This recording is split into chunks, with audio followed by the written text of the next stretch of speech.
Oh hey, I'm glad you're here. Growing up in a video store, I kinda had the ultimate power. I held people's entire weekends in the palm of my hand.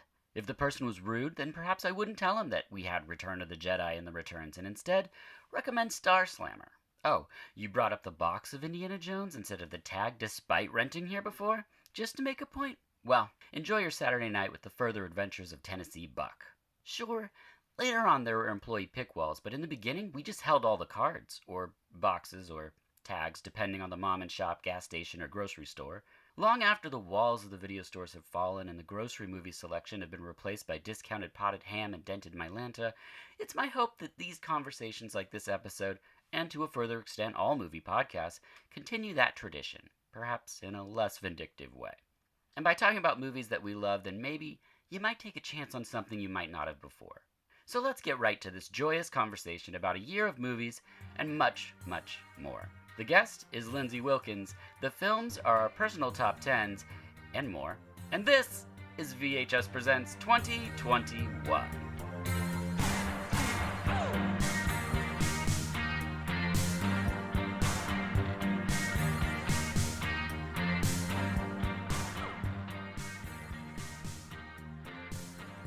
Hello, and welcome to VHS Presents our personal top 10 movies of the past year, 2021, plus 5 discoveries. I'm your host, Dirk Marshall, and I hope your 2022 is disgustingly bloated with wonderful cinema. I hope your year looks like that scene in Spirited Away where Chihiro goes to find her dad, and he's half pig, and he's all greasy and huge from gorging on ghost food. I hope your year looks like that, but with movies. I'd also like to encourage you to find us on social media, such as Twitter and Instagram at VHUS_podcast, on Facebook, even though it's rarely there. Of course, I'm Dirk Marshall on Letterboxd, something I intend to be way better at in 2022, I swear.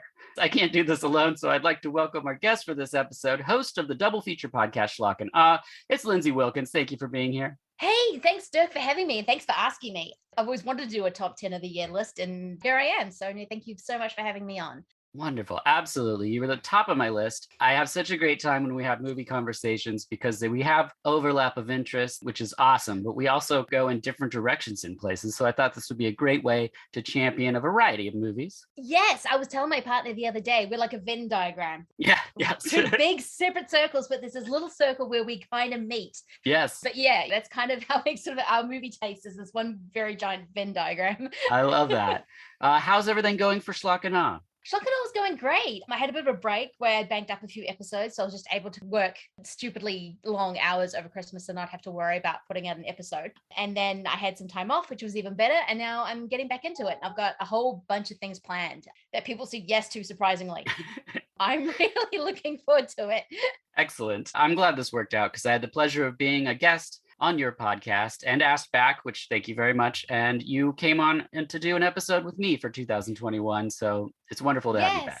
Yes, this is not the first time of the VHUS and Schlock And Awe crossover. So that's right. I like it. I like it a lot. Excellent. So the format for this episode is something that I think is very common, but it's not common for me. And I don't think it's common for you to be doing these sort of yearly top 10s, is it? No, I usually do my own top 10, right? Which I sort of vote, but I don't necessarily am that concerned. I just list a whole bunch of movies that I liked and then go, this was my top 10. And so this is the first time I've actually had to think about order, I guess, is the way of saying it.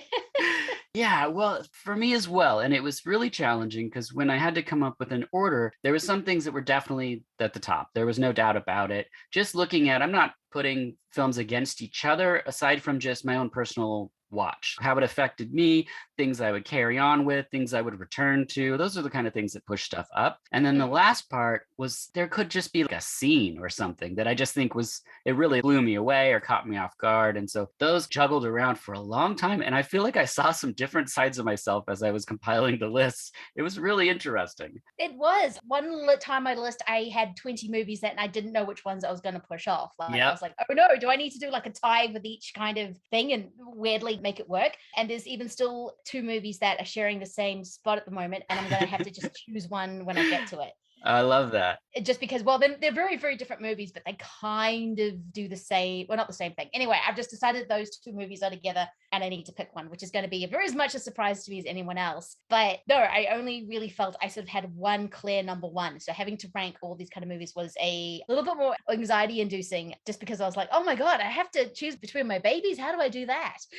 Yeah, for me, it felt like number 11 was insulting. Yeah. They didn't make the top 10. If it pushed it to the 11, I was like, I'm so sorry.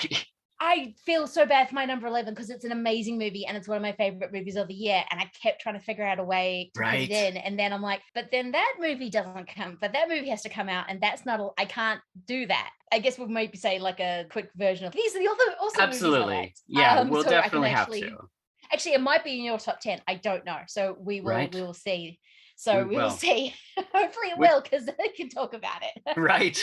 And to sweeten the experience even further, we're going to champion our personal, after our top 10, we will each shout out 5 discoveries from any year that we encountered this year. So I look forward to that as well. And one thing to mention up top before we get started is that for the sake of this discussion, we will be employing the Bromley rule, named after Patrick Bromley of F This Movie, the podcast, and the website at thismovie.com. Whereas if a film has been selected for the other person's list ranked higher, we'll wait until we get to that part to discuss the film. It's a lovely rule, and I think Elric Kane and Rebecca McKendry on Colors of the Dark also do the same thing. They say, I just Bromley'd you, which I think is quite sweet. They've turned his name into an adverb. I think I don't know my verbs and my nouns very well, but they did something grammatically to his name, which I think is rather sweet. Yes, I agree. And then lastly, I do have some fellow podcasters' number 1 picks, which we will shout out when we get to the number 1 slot. But let's just get right to it. Lindsay, what do you have at number 10? Okay, this is more nervous than I thought it would be. Right, my number 10. No, I'm just going to stick with the list that I have. I'm not playing around with it. My number 10 is Edgar Wright's Last Night in Soho. I was very unsure the first time I saw this movie. There was a lot that I loved, and then I went back and saw it and then could not get the movie out of my head. Just the way that he's really tearing down what we think nostalgia is. I love the performances, Thomasin McKenzie and Anya Taylor-Joy. It's a really great sense of place of London, of what you think 60s London is versus what it actually was.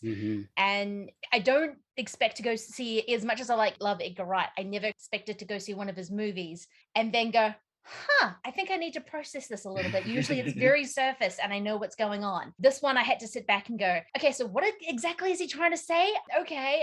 And much of my interpretation of the ending may be making me feel better about what's happening because it is a very dark subject matter. I don't want to get too much into it because there's a lot of spoilers in this. And I think there is a joy to seeing it unfold. But yeah, no, Last Night in Soho is my number 10. Excellent pick. I'm so glad it's on your list because it was one of my, of many. This is such a crazy year to be doing this for because there were so many wonderful films. But there is, without reviewing something, there's some visual exchanges between a character and mirrors going down a staircase. And my goodness, it was such a delight. There's certain filmmakers where you can feel them play in the art form and I just loved it so much. I think I said, whoa, I said something. My wife was like, what is going on?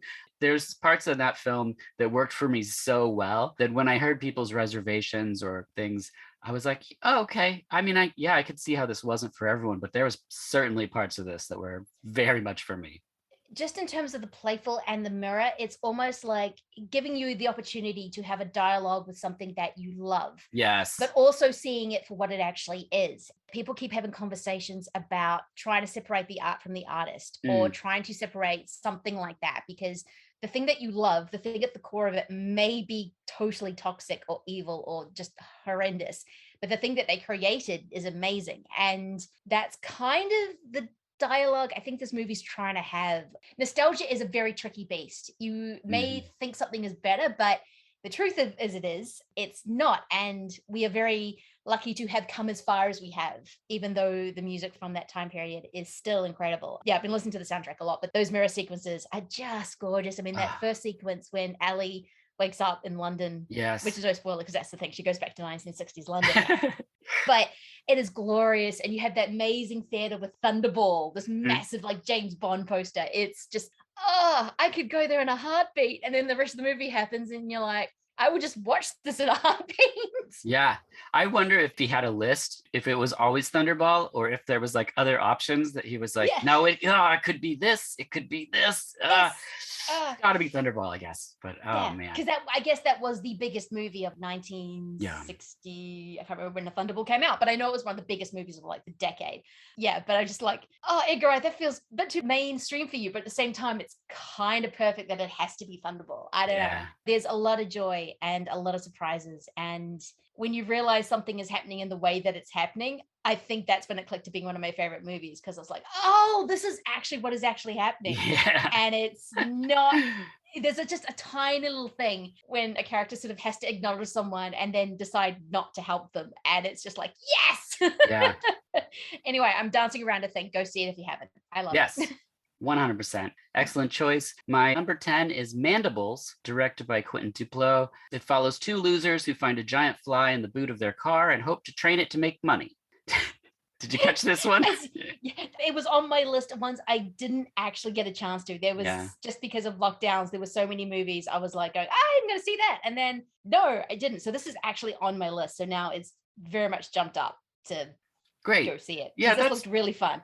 That's my hope. There's something definitely going on with visual things. It makes sense, obviously, with movies, but there's certain things that just brought me so much joy seeing somebody create such strangeness in a real setting. And Mandibles does it in such a low stakes way. They are definitely dirtbags, but there's not like an evil side to the film. It doesn't feel dirty or dingy. And it's very much just his version of a comedy. And a lot of people might not know Quentin Dupieux's films, except for maybe Rubber. He's always exploring something and pushing something in different ways, and they might not all work for everybody, but I think he's always got something worthwhile. I first became aware of him when he was Mr. Oizo making music. Yes. And he did Flat Beat, which is very much a non-club club track. And so since then, I think he's always been inverting things and being very playful. And Mandibles is something that I just enjoyed watching like a kid watching a movie, where you just you're not trying to dissect it or figure out what a big meaning was. And so I just really wanted to kick the number 10 spot off my list with a film that I think a lot of people wouldn't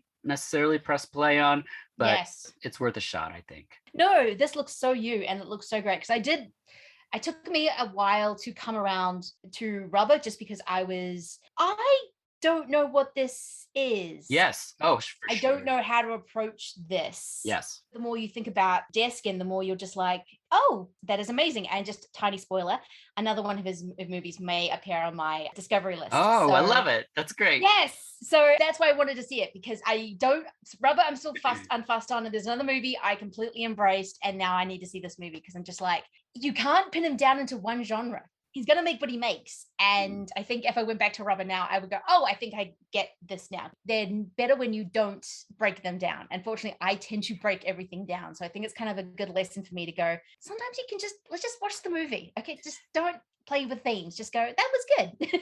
Yeah, because I think even with Rubber, the first sequence you notice where he's actually put an audience into the film that's watching what's happening. I mean, instantly that can be an FU moment for people that are just like, no, I don't need this pretentious art house crap or whatever, it is. There's jarring things that he does that I think are deliberate, but totally might not work for people. I mean, a Killer Tire movie obviously is not going to work for everybody, or a movie with a giant fly. That's not even really... it's not going to work for everyone, but I love the fact that he takes, I'm going to make a giant fly movie.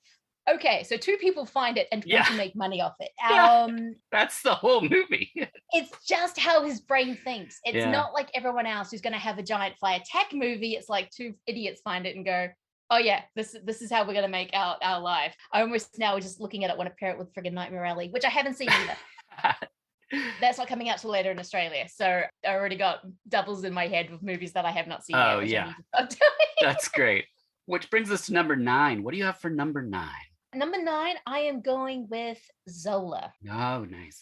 I only saw this yesterday, and it completely blew me out of the water. Zola is Jazinka Bravo. I think that's how you pronounce her name. It is based on a Twitter thread from 2017 of basically a woman's tale of that time. I almost got sold into sex trafficking. But it is this amazingly fresh kind of way. It got a lot of Sean Baker vibes, because you're very uncomfortable when you're watching it. It's meant to be very funny. But this woman, played by Taylor Page, meets Riley Keough playing Stephanie, family who's all kinds of uncomfortable and artificial, and they go on this road trip to go dance or strip for more money, because that's the stripper game. You have to travel around, and it's a traveling gig, and it just kind of goes off from there. But those two performances are so incredible, and just the artifice of this movie, of it's kind of this brilliant way of how do you even adapt a Twitter thread, which is a lot of artifice, a lot of bullshit, maybe some truth, maybe some misleading information, and turn it into a movie. And I think Zola's how you do it. Those two performances are incredible. And I love how crazy this movie gets, the calmer Taylor Page just suddenly gets. Like, she just realizes, okay, if I lose my shit, then I'm never going to get out of this. I have to keep a level head in this. And she does. And if I had seen it months ago, it would be a lot higher on my list, but I only saw it yesterday. So I may regret this one day, but Zola's my number 9. Awesome. I just watched it 2 days ago. It was one of those that every time I looked at the image, I was like, nah. And then, me too. Yeah. And the power of conversations like this is people kept saying Zola, Zola, Zola. And I was like, I'll put it on. We had nothing else to watch. And so we were lined up. I was like, well, I guess we could try this. And my wife was like, okay. And then instantly I regretted it, because while it is comedic, it's sex trafficking. And and so the characters are excellent. It's really well shot. It's very, I mean, I dare say enjoyable. We just finished Succession season 3, and the guy that's her boyfriend is in Succession. And so we just kept going, that's the guy? That's so yeah, again, it's hard to say I really enjoyed it, but I think everything about it is great, if that makes sense. No, I completely understand. I think there's this off-puttingness about the movie when you say, maybe look at, say, some of Sean Baker's movies like Tangerine or A Philadelphia Project. These are not movies that are meant to be you comfortable, or Matthew McConaughey's Beach Bum, I think it's called, and Spring Breakers, and they're always set in Florida. Those movies I don't know. I keep watching these movies and go, Florida looks like a hellscape to me. Why would anyone want to go there, let alone live there? I understand it's a place, it's where people live, it's a community, it has good things, but every movie I watch, I'm like, no, never. But you're right. Yeah. The two actors and the two characters that you kind of instantly fall in love with, and you want Taylor Page Zola to be okay, because this is a really dangerous situation. Mm-hmm. And yes, it's very funny, it's very comical in a lot of ways, but the movie never loses sight of, if she makes one mistake and does not stand up for herself in every single moment, she's done. She's just going to be pulled into something exactly like Riley Keogh's character, that kind of tragic, artificial, kind of a non-person type non-person. Oh, I can't explain that correctly, but I can see why this movie would be off-putting. It's crass colors. Riley Keogh's doing a weird minstrel blackface almost. That's completely intentional. This movie, I think, is made by a woman of color, so it's kind of commenting on this kind of bizarre thing, and it's doing so many things where you're just watching it going, this is all a mistake. This is all, no, don't do that. And all of a sudden they do that. I mean, it's not to the nth degree like Spring Breakers is, where you're just watching them going, oh, they're all little sociopaths. But Taylor Page is able to kind of present this woman who's always about her own choices and has all this agency, even in a place where she's not even meant to have agency. She's managed to keep some sort of agency about her. And I fell in love with it, though. I can see why people would watch this and go, okay, I need to step away, because whatever this movie's doing, I'm getting some very weird feels about it, and I very much loved it. I think that's absolutely wonderful. My number 9 is Shoplifters of the World, directed by Stephen Kijak. Yes. Yeah, you saw this one? I saw this one. It didn't make my top 10, but I did see it. Yeah, so set in 1987, Denver, Colorado, one crazy night in the life of 4 friends, reeling from the sudden demise of the iconic British band The Smiths, while the local airwaves are hijacked at gunpoint by an impassioned Smiths fan. The Smiths and Morrissey were like a huge thing when I was in high school. Certain friends were so passionate about the Smiths and Morrissey that their music is just, it's in my brain. It's a part of my youth tapestry, so to speak. And a film like this about friends on their last night together kind of in high school, that's a format that always works for me. And even the silliness of taking over a heavy metal station and making them play the Smiths is very funny. It's just like, yes, maybe it's 2021 or I don't know, but this film was just so cozy and very low stakes again that I just was like, yeah, I really enjoy this. So I just had to put it in there. It is a really sweet movie because even though I have my own issues with the Smiths and it's mainly Morrissey, I think I love the music, but Morrissey, I started to get a bit, okay, you're doing your Morrissey thing again. Okay, it was when he decided he's going to publish his memoir, which I was all excited to read. And then I found out that he made the publisher do it in a Penguin classic. And I got so annoyed at the audacity of demanding that your memoir is going to be a black classic, which is a black cover Penguin classic. Charles Dickens or Orwell. Usually the rule is it has to be 100 years old before you get to that place. He just wanted it straight away. I fell off a little bit with the Smiths with that, but your favorite bands are everything to you when you're young. Yeah. They are your reason, your identity. I remember when we were kids, we all used to go, okay, who's your band? Who's your band? And so we'll get Guns N' Roses. I got Def Leppard, which is why I still love those power ballads. Nice. Because I was given Def Leppard as that's your band. That is now your identity. And I think it captures that well of like, what do you mean they're breaking up? It captures that moment perfectly. It's a really sweet movie. I really did like it. Yeah, it's a small one, but it's one that I think would be super easy to bypass. And your problem with Morrissey is super mild considering all the horrible things he said over the years and yet continues to still exist. It's like, he was not my guy, but like I said, a lot of my friends, that was their thing. And so I grew up around it and listening to it. I know all the songs and everything, but it's one of those where you're just like, could someone stop letting this person speak? Because I don't understand what he has about just destroying any kind of fandom he once had, but he really seems like that's what he wants to do. I think even remember him saying once, people who like the Smiths this was like way after the Smiths had broken up. I'm just like going, dude, okay, fine. I don't know. He's one of those eccentric kind of characters that's so much a part of the it was around punk. Post-punk kind of scene along with, but I'm like, I'm going to listen to Joy Division. Yes. But you're right. People who love the Smiths love the Smiths. It was a big thing. That's a deep personal love people have. Yeah. I don't know anyone who's just a casual Smiths fan. No. And my childhood friend, Aaron, Morrissey was who he signed on for. This is early 90s. And so we had live in Dallas, a concert where people get on stage and they're ripping pieces of his shirt off. And he did that. He went to the show and he got to get up on stage and tear a button off his shirt and all that kind of stuff. It's like when I would be like, did you hear what he said? He's just like, yeah, I know. But like, he still has his youth and those memories before this person said more horrible things. So it's like, well, like you said, separating people from art and the artist, that's what you have to do. And for this time, he was still in the Smiths technically, and as they were breaking up. So none of this had happened yet. So you just have to go back and be like, hey, look, this is fine. But that brings us to number 8. What do you have for number 8? This is a movie I just had, well, actually, it's a trilogy of movies I had really fun with. So this is kind of a cheat, but I'm going for the Fair Street movies, the Netflix. Oh. Yeah. Okay, usually with Netflix, something's big for a week and then it completely disappears. And it feels like the Fear Street movies are no exception. But I just had so much fun. I mean, talking about listening to music that kind of goes back to your childhood, especially in the 94 thing. I mean, this has music drops on top of music drops. It's insane. And yes, I know that annoyed a lot of people, but for me, I'm just like, no, fine. I just loved the characters in this. I think the cast works really well. I loved the dopey mythology. I mean, you give me dopey mythology in anything, I am all over it. I mean, if I had to pick one, it might be the 78, just because that movie gets so mean so quickly. But they're kind of my most watched movies of the year, except for maybe my number one. So it's they were my comfort food. Dopey mythology. I thought the slasher aspect worked really well. And that's my number 8. Excellent pick. It's something I expected nothing from. Exactly. I wasn't even jazzed to see it. I was just like, whatever, it's a Netflix thing. I'll put it on.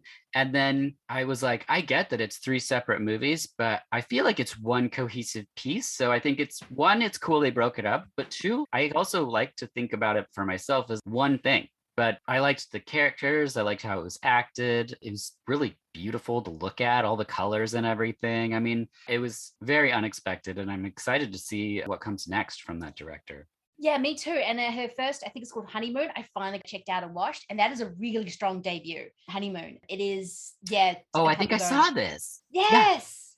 Yeah, it's actually, I only saw it a week ago, and it's a really strong debut. So I'm not surprised they saw that and went, oh, we will give you all the money in the world to make this trilogy. But Fair Street, because I'm a little bit older, grew up reading Fair Street more than Goosebumps. And they were meant to be sort of like the PG-13 of horror sort of novels. And this has very little to do with it, which I love. There's a few bits here and there. but I kind of like how it's its own thing. And yes, I realize that it's just an 80s slasher tied up into something else. But I'm like, well, I like 80s slashers. I like the 90s because I was a teen in them. And no, I didn't expect anything from this. Even the first 15 minutes, I was like, I don't think I'm going to enjoy this. And then it just suddenly, I'm like, why are they so angry? And then it suddenly just won me over. Excellent pick. Which brings me to my number 8, which is Lamb. Yay! Yeah. This was my number 11. Oh, great. Lamb was on and off the list a couple times and hopped around like a cute little lamb, but then I found the right spot. And so Lamb, directed by Vladimir Johansson, a childless couple, Maria and Ingvar, discover a mysterious newborn on their farm in Iceland. The unexpected prospect of family life brings them much joy before ultimately destroying them. That's the synopsis. I think it might give away something, but I didn't know what to expect. I feel like people use the A24 to detriment now on films. They're just like, oh, it's an A24. And I'm like, that's so reductive. What I love about this movie is the small cast. I think the setting is so well used. It's a movie that made me question if I like sheep acting.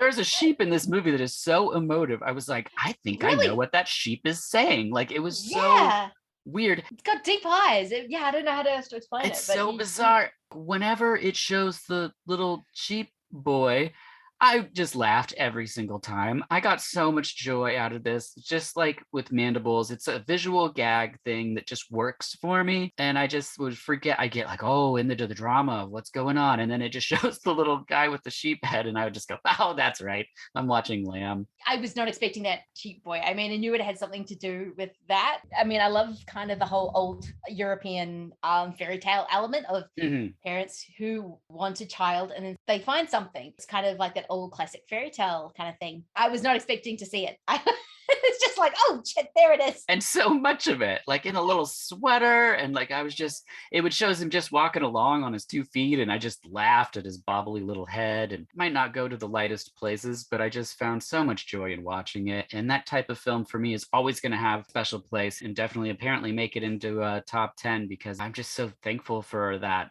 moments of discovery, of not knowing where a film's going, and then when it goes there being like, what, I did not see that coming, and then it ends and I was like, wow, all right, well, it's kind of a delight when that happens. It was in my top 10, it wasn't in my top 10, it was back in my top 10, it wasn't in my top 10, and I kind of just left it at 11, but I really did enjoy it. This was a really good year for movies.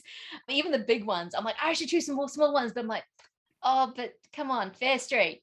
Right. Well, there's so many good movies this year. There was so many. And so the only way I think you can do a 10 is just to go with your heart and what you found joy in, or however you want to line it up for anyone wanting to do something like this.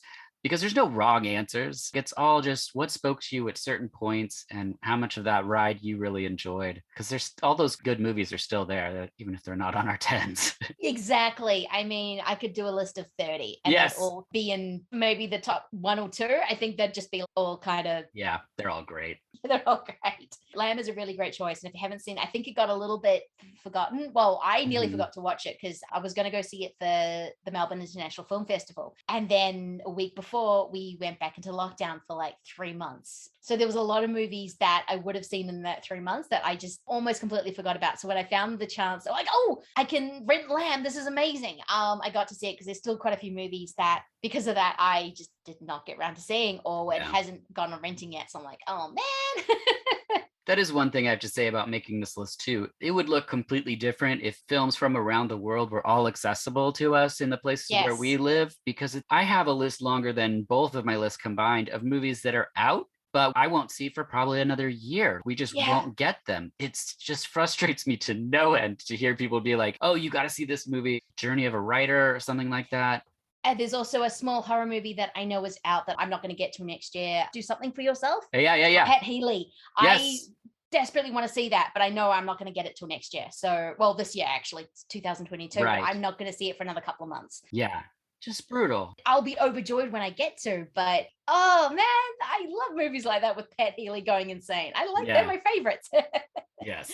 Which brings us to number 7. What do you have on your list at number 7? I am going to go for a documentary, Woodlands Dark and Days Bewitched. It's the Ooh. folk horror documentary. I already knew I liked folk horror. I just didn't realize how much until someone put all the movies I liked into one documentary and spoke so eloquently. And all these people who love these movies, and also, more importantly, actually, they kind of let the movies dictate the subject. They weren't necessarily going, oh, we define folk horror as this. Oh, here you go. It's like, oh no, this is how Poland identifies with folk horror. This is how Australia looks at folk horror. This is how the United States. This is how Britain. This is how even Japan, because they have a lot of weird cat horror movies. That's a genre, which I found out. And now I need to see all these cat possession movies from Japan. So if someone could do like a Blu-ray box set, that'd be amazing. Oh, yeah. Evil Cat's incredible. Evil Cat's just amazing. But this is kind of this amazingly intelligent conversation about storytelling going back to its basis. It's why certain kind of stories keep coming up again. It's literally because they are buried under the ground. And that has always been my definition for folk horror, is that something's been dug up, like the claw of Satan's hand or something like that. It's literally just up from the ground, but it kind of puts all these movies into context, but also puts each kind of variation of what folk horror is, because no community has the same kind of folk horror, except for a few different elements, but then they go because everyone's had different histories and different tales and all that kind of thing. It's really long, but I didn't feel the length, and I was just like, oh, give me more storytelling. This is actually the basis of storytelling, and I love it. Yeah, excellent pick. I didn't even put any documentaries on my list. So if I had put documentaries on there, this is the one I would have put on. So I'm glad you included it. This went on instead of Lamb. So yeah, well, excellent pick, because we got both of them in the discussion. So that's all that counts. Exactly. This was one of the most anticipated things of the year. As soon as I heard that was a thing.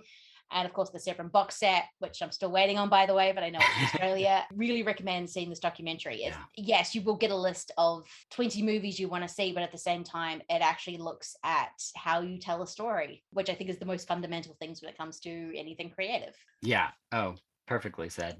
My number 7 is The Unthinkable. This is directed by Victor Denell out of Sweden. Sweden faces a mysterious attack while Alex tries to reunite with his young love, Anna. It's a film that I just wish it had better key art. I wish films got better releases in the States. I wish the title was different. It's something I expected absolutely nothing going in until I watched the trailer. And then I was like, wait, this isn't what the key art is suggesting at all. And I don't want to give away what is actually happening in the movie, because that's part of what unravels and is a part of what the narrative that you're supposed to watch. But I also like these films that are coming from other places than the States, that are telling a story of what's happening, but also having these relationships, interpersonal relationships and connections happening. Because I feel like in the States anyway, we get in these like, okay, and then this is happening in this thriller, and then it goes to this, and then it goes to this.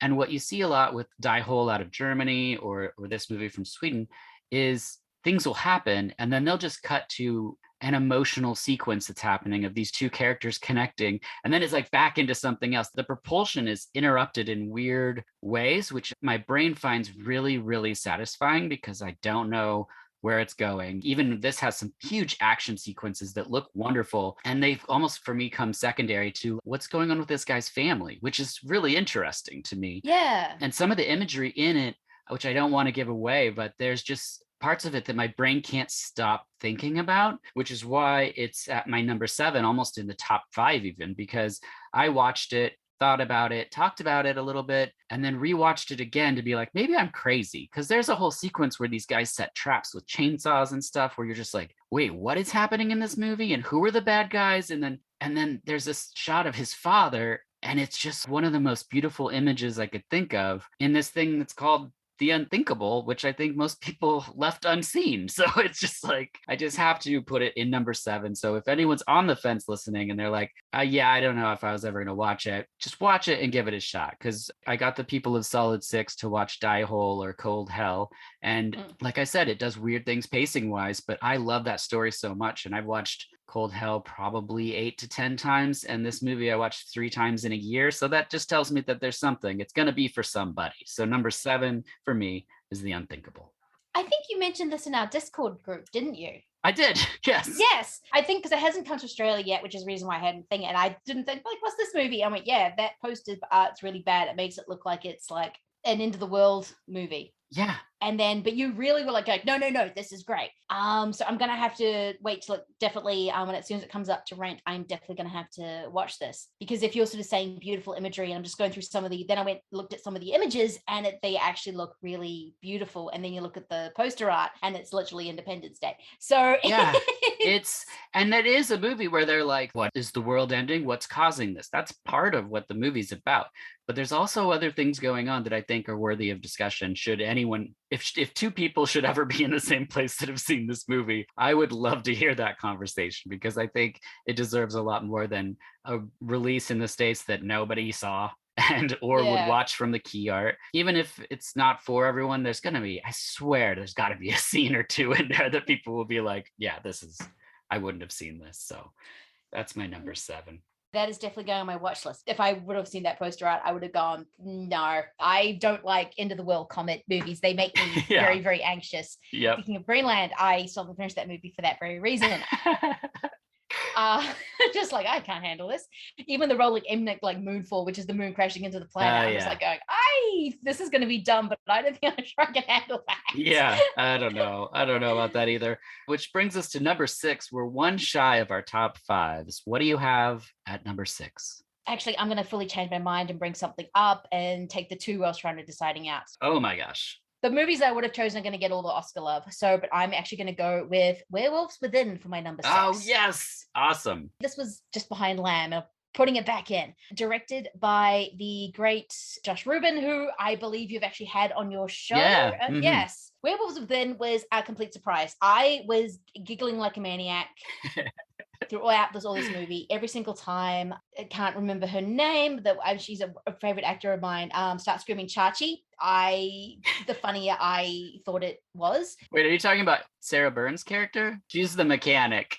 Okay. She's the one with the dog. Oh, yes. Yeah. No, she's not married to the mechanic. She's kind of like the MAGA middle class thing, and she's got the dog, and it's one of the first victims of the so-called werewolf. And so she's just screaming Chachi the way through the movie. And the more she did it, the more I found it absolutely hilarious. Yes. I'll have to look up her name later as I talk. But I mean, Sam Richardson is amazing. Gosh. Yeah. Sarah Burns is in it, and she's married to a mechanic, and they're 2 meth heads, and they are just so two of the most delightful meth heads you will ever see in your life. And I was like, I know Sarah Burns because Dirk told me to watch him Slow Learners, and I love that movie. Yeah. I think I was the only person laughing as loud during this movie. Oh, that's so great. I think everyone went in expecting an actual horror movie with werewolves, and what you got was an Agatha Christie locked door mystery with werewolves. Yes. And even though I could kind of see the ending coming, I didn't care, because I thought all the people were kind of incredible, and I'm a sucker for this kind of movie. You have a locked door mystery, it's Agatha Christie, you have someone who's going to try and sort it out,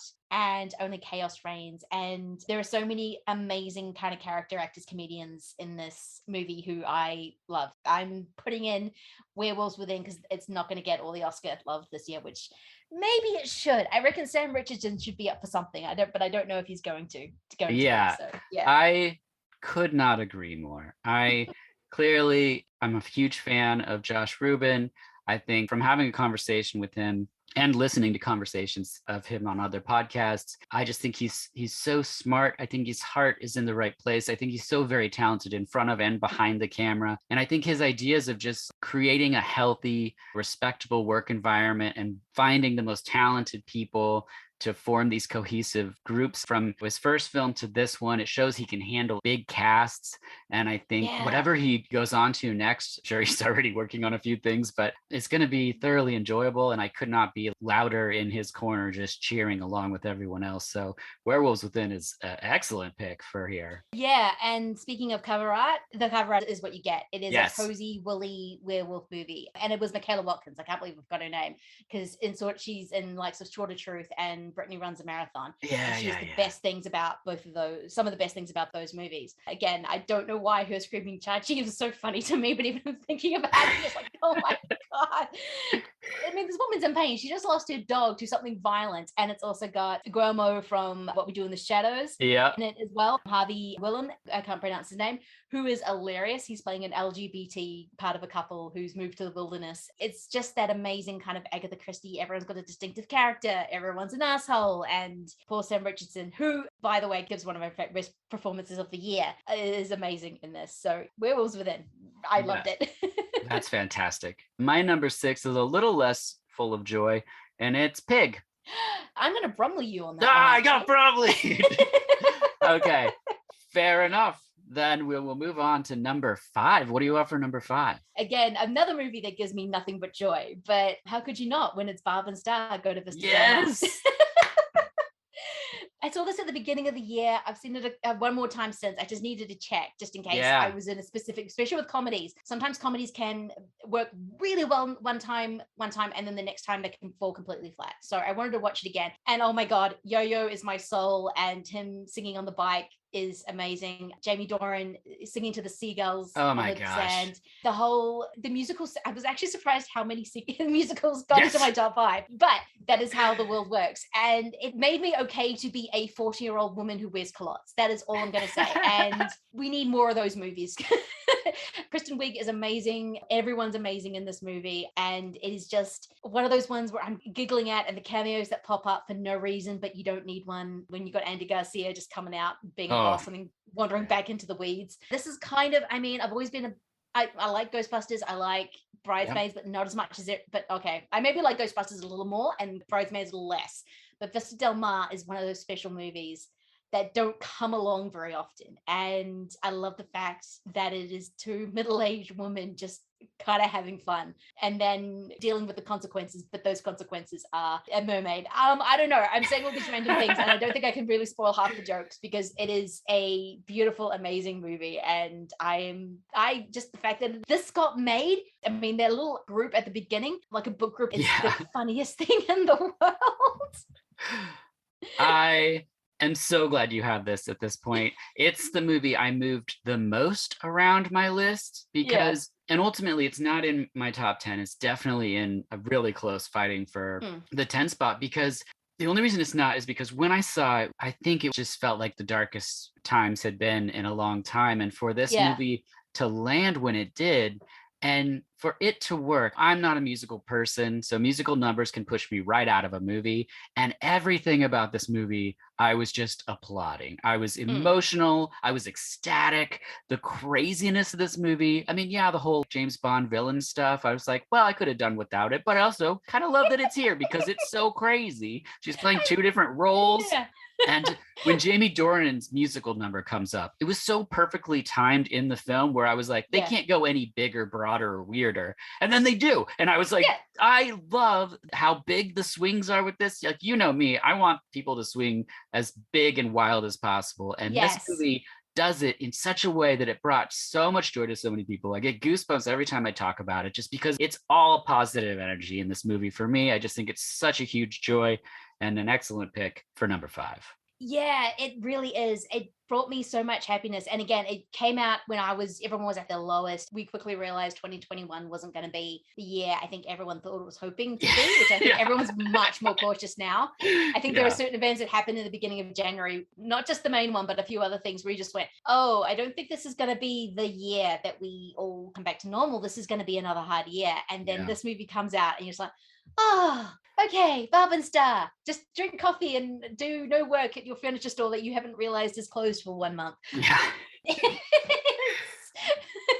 just the boss who didn't want to prove their feelings and tell them the furniture store's closed. Yeah. It's gorgeous. And it is about friendship. It's kind of finding about that. Allowed to be sex positive. They are allowed to be all over the place. And yes, you do have a James Bond-esque kind of plotline. But at the same time, it fits. The fact that they've been caught up in this kind of crazy kind of thing. And again, they don't realize until way through the movie when they actually realize that something's kind of happening, which is kind of delightful to me. And then just the running jokes, and you're never laughing at them. You're laughing with them because they are so happy and just happy to be together. This is a wonderful, wonderful movie. That is excellent. Number 5 for me is Space Sweepers. Did you happen to catch that one? Yes, I did. This was, again, we seem to be picking up, we all seem to be each other's like best of. Yes, yeah. Movies that could have been in our top 10. Right, which for personal lists, I think that makes total sense. Directed by Sung Hee-jo, set in the year 2092, this follows the crew of a space junk collector ship called the Victory when they discover a humanoid robot named Dorothy that's known to be a weapon of mass destruction, and they get involved in a risky business deal. I love that out of South Korea, we get this huge space epic. I love that in the States, at least, we got it on Netflix right away because I just wanted to see it. I want to know what's going on. I'm not a huge sci-fi guy, but I think the characters are so fun in this. I think that the pacing is excellent. I think the adventure that they go on is very fun. And I think that there's comedy in there that works really well. And there's fight sequences. It's just, I don't know. I just really enjoyed it. I watched it 3, maybe 4 times this year, just because I knew it was something that I could just put on. And I really like some of the characters a lot. And so it just quickly kept moving up my list until it was there at the top 5. So I was like, hey, if you haven't pressed play on Space Sweepers, it's in my top 5. It fought its way to the top there. So please go to Netflix and give it a shot. It's really fun. It's just really imaginative sci-fi, but not so daunting that you're getting lost in kind of the jargon of it. A few other sci-fi movies can be. It's just got a big open heart of just like, no, we're just going to let anyone come in and have fun with us, but we're going to look as futury as hell and play around with it. It's kind of a very playful movie. I think it came out in like March or some very early on. It was towards the front. Yeah, towards the front for sure, which is why I've seen it a few times. But it's also, as we've talked about, I'm not a huge fan of the movies with the space meetings. And this isn't one where that's happening. There's no, I'm so-and-so of so-and-so, and there's no emperor or whatever's going on. It's like the bad dudes are doing bad dude stuff and the adventure just keeps on rolling. And that for me just really works. Well, yeah, because you're dealing with a lot of the people who I guess are lower class. They're kind of your blue collar workers in a lot of ways. So they are not going to go to those big meetings and they are not going to be doing a lot of the politics. They're kind of the ones that are cleaning, well, literally because they're called space sweepers. So they're literally the ones cleaning up everyone's mess. So you don't have those kind of big boardroom meetings, which I'm surprisingly weirdly okay with. But well, most people love it because that's the drama. But for me, I'm always like, oh, less talking. Let's get more to the other stuff. So, which is why you probably love alien invasion movies so much, or when you got a weird creature coming out and doing shit, because you're just like going, okay, we're just doing shit now. I don't have to worry about who he's from and what the strata is on his planet. He's here. And that's where the drama is, not when you're going out into space and okay, the movie I was dancing on was Dune, which I do really like, but I got lost in it because I'm like, I don't understand this manifest 70s woo-woo movie a whole bunch. But that is a lot of politics, and that's where the drama comes from. And when Space Sweepers is just like, hey, robots. Exploding stuff. And stuff. It's good. Which brings us to number 4. What do you have for number 4? My number 4 is probably going to be, I'd be very surprised if this doesn't get any Oscar attention, but I was kind of surprised about how much I fell in love with it, and I am just having a big Lin-Manuel Miranda year, and that is Tick, Tick, Boom. I'm trying to explain why I love this movie. I just love it because I think of Andrew Garfield's performance, the songs of Jonathan Larson. It's about a one-man musical, I guess, one-man play that he put on to basically say, I'm turning 30, I'm watching all my friends either get proper jobs, become adults, or not make it because of the AIDS crisis. And I'm stuck in the middle, living in a shitty apartment, trying to be a musician. Oh, not even just a musician, a musical theater person, which seems even harder, and trying to live in New York, which is kind of changing around them. And these kind of seem to be my favorite New York stories of how hard it is actually to survive in New York. And I think Andrew Garfield gives this amazingly overhyped, he must have been a nightmare to try and deal with occasionally, Larson, overhyped, very fidgety, very anxious kind of creative who has to make him stop to see the outside world occasionally. And they've just got these moments of poignancy and beautiful, and also changing styles. I don't know, Lin-Manuel threw almost everything he had at this, and he made it a musical with a capital M. So I love this movie, and it made me sad and happy at the same time. So yes, Tick, Tick, Boom. Excellent pick. I have not seen it. I just watched Encanto yesterday with my daughter. Did you see that? No, I have not seen that yet. But yeah, he's having a big 2021, and I think people are getting sick of him. But I'm not, I apparently. did also see Bo Burnham's Inside special. Is that similar to Tick Tick Boom? If you were just living in John Larson's apartment, yes. Okay. Actually, it is kind of similar because he wrote that as a one-man kind of thing, talking about his life being in lockdown and all the things that are going on in his head. Jonathan Larson wrote this after a big thing he'd been working on for 8 years was rejected, and he's writing this in frustration of being 30, living in New York, and everything around him either changing, moving away, or dying, because he kind of is being written at the height of the AIDS crisis, especially in New York. And it is such this kind of, but you do get this very kind of weird, strange person at the center. So yes, I think Bo Burnham and Jonathan Larson do have a lot in common. And that's why I want to see Bo Burnham direct another movie. It's a great New York movie, and I love New York movies. I mean, you give me New York and I'm usually like opposite to Florida. I want to go to this place that they're speaking of. Florida, I don't want anything to do with. But you give me New York and I'm like, yeah, I just want to walk down those streets and hang out. And it's very much a nerdy movie. I mean, Lin-Manuel obviously loves Rent. He obviously loves Jonathan Larson, and you can tell he's just nerding out about this shit. He is just going, yeah, but isn't this amazing? And I'm like going, well, yeah, it kind of is. And I was never a musical person. Like I never liked musicals. And then now this top 5 is going to show, oh, I love musicals, even though I don't necessarily understand their construction. It is just kind of this very typical young man trying to be creative movie, but with such the energy of the young man trying to be creative movie. But it is really fun. And the music is, I really enjoy the music actually a lot. I think it's got some really kind of cool inventive things that Jonathan Larson obviously was working on before he wrote Rent. Yeah, there's a bit of melancholy because you know that he's not going to make it to 40, which isn't a spoiler because Jonathan Larson sadly did not make it to 40. And to see all the success and everything he wanted to do happened, he was sadly not around to see it. And it is very much about a movie of, I'm running out of time. Whereas Bo Burnham is like, I have too much time.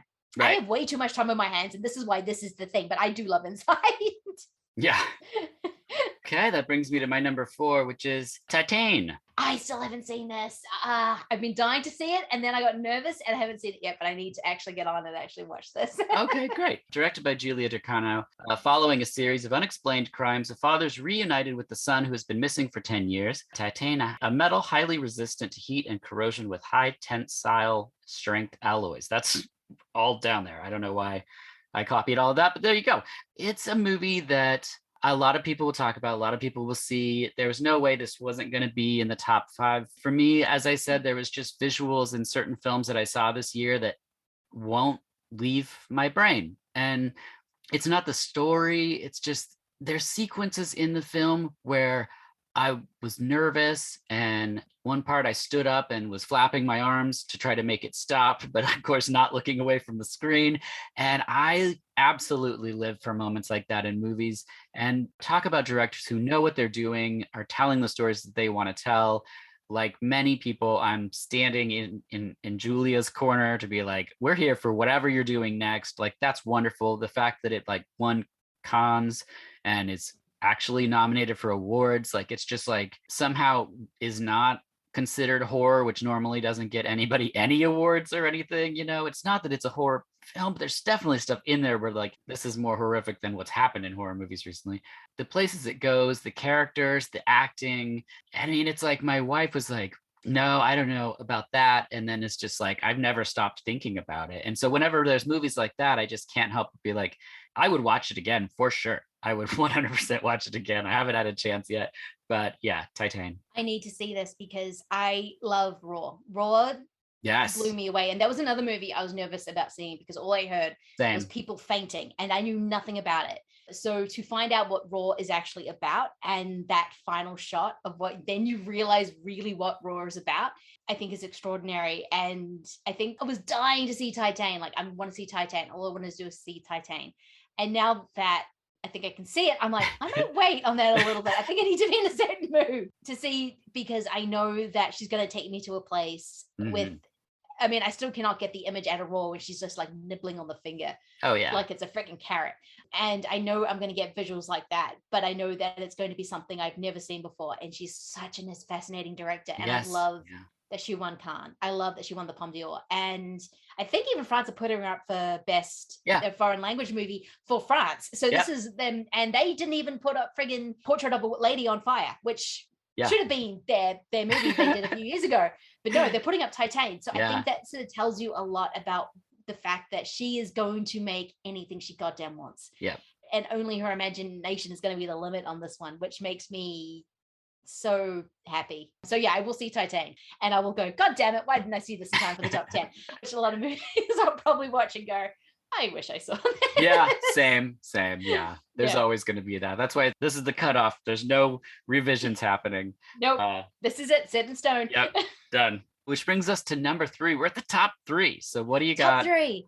Number 3. Pig. There it is. I cannot get Nicolas Cage cooking for Adam Arkin in that kitchen out of my head. That scene where you were watching the gold standard of cooking and everything looks amazing, but what you've gone through to get to that point where he's cooking is such an emotional and beautiful moment. And then what happens afterward is such a gut punch that, and in the simplest possible way, I have not been able to get Pig out of my head since I've seen it. I think when I saw it, yeah, that was really good. Yeah, everyone's been saying Pig is good. It is good. And then, yeah, Robin has just stayed in my brain. That chef, Nicolas Cage's character, who's essentially a man who lives out in the wilderness of Portland, where you live, with his truffle pig. Someone steals his truffle pig and he wants to get it back. But where you go is completely unexpected, unexpectedly beautiful, unexpectedly heartbreaking. This movie has not left my brain at all since I've seen it.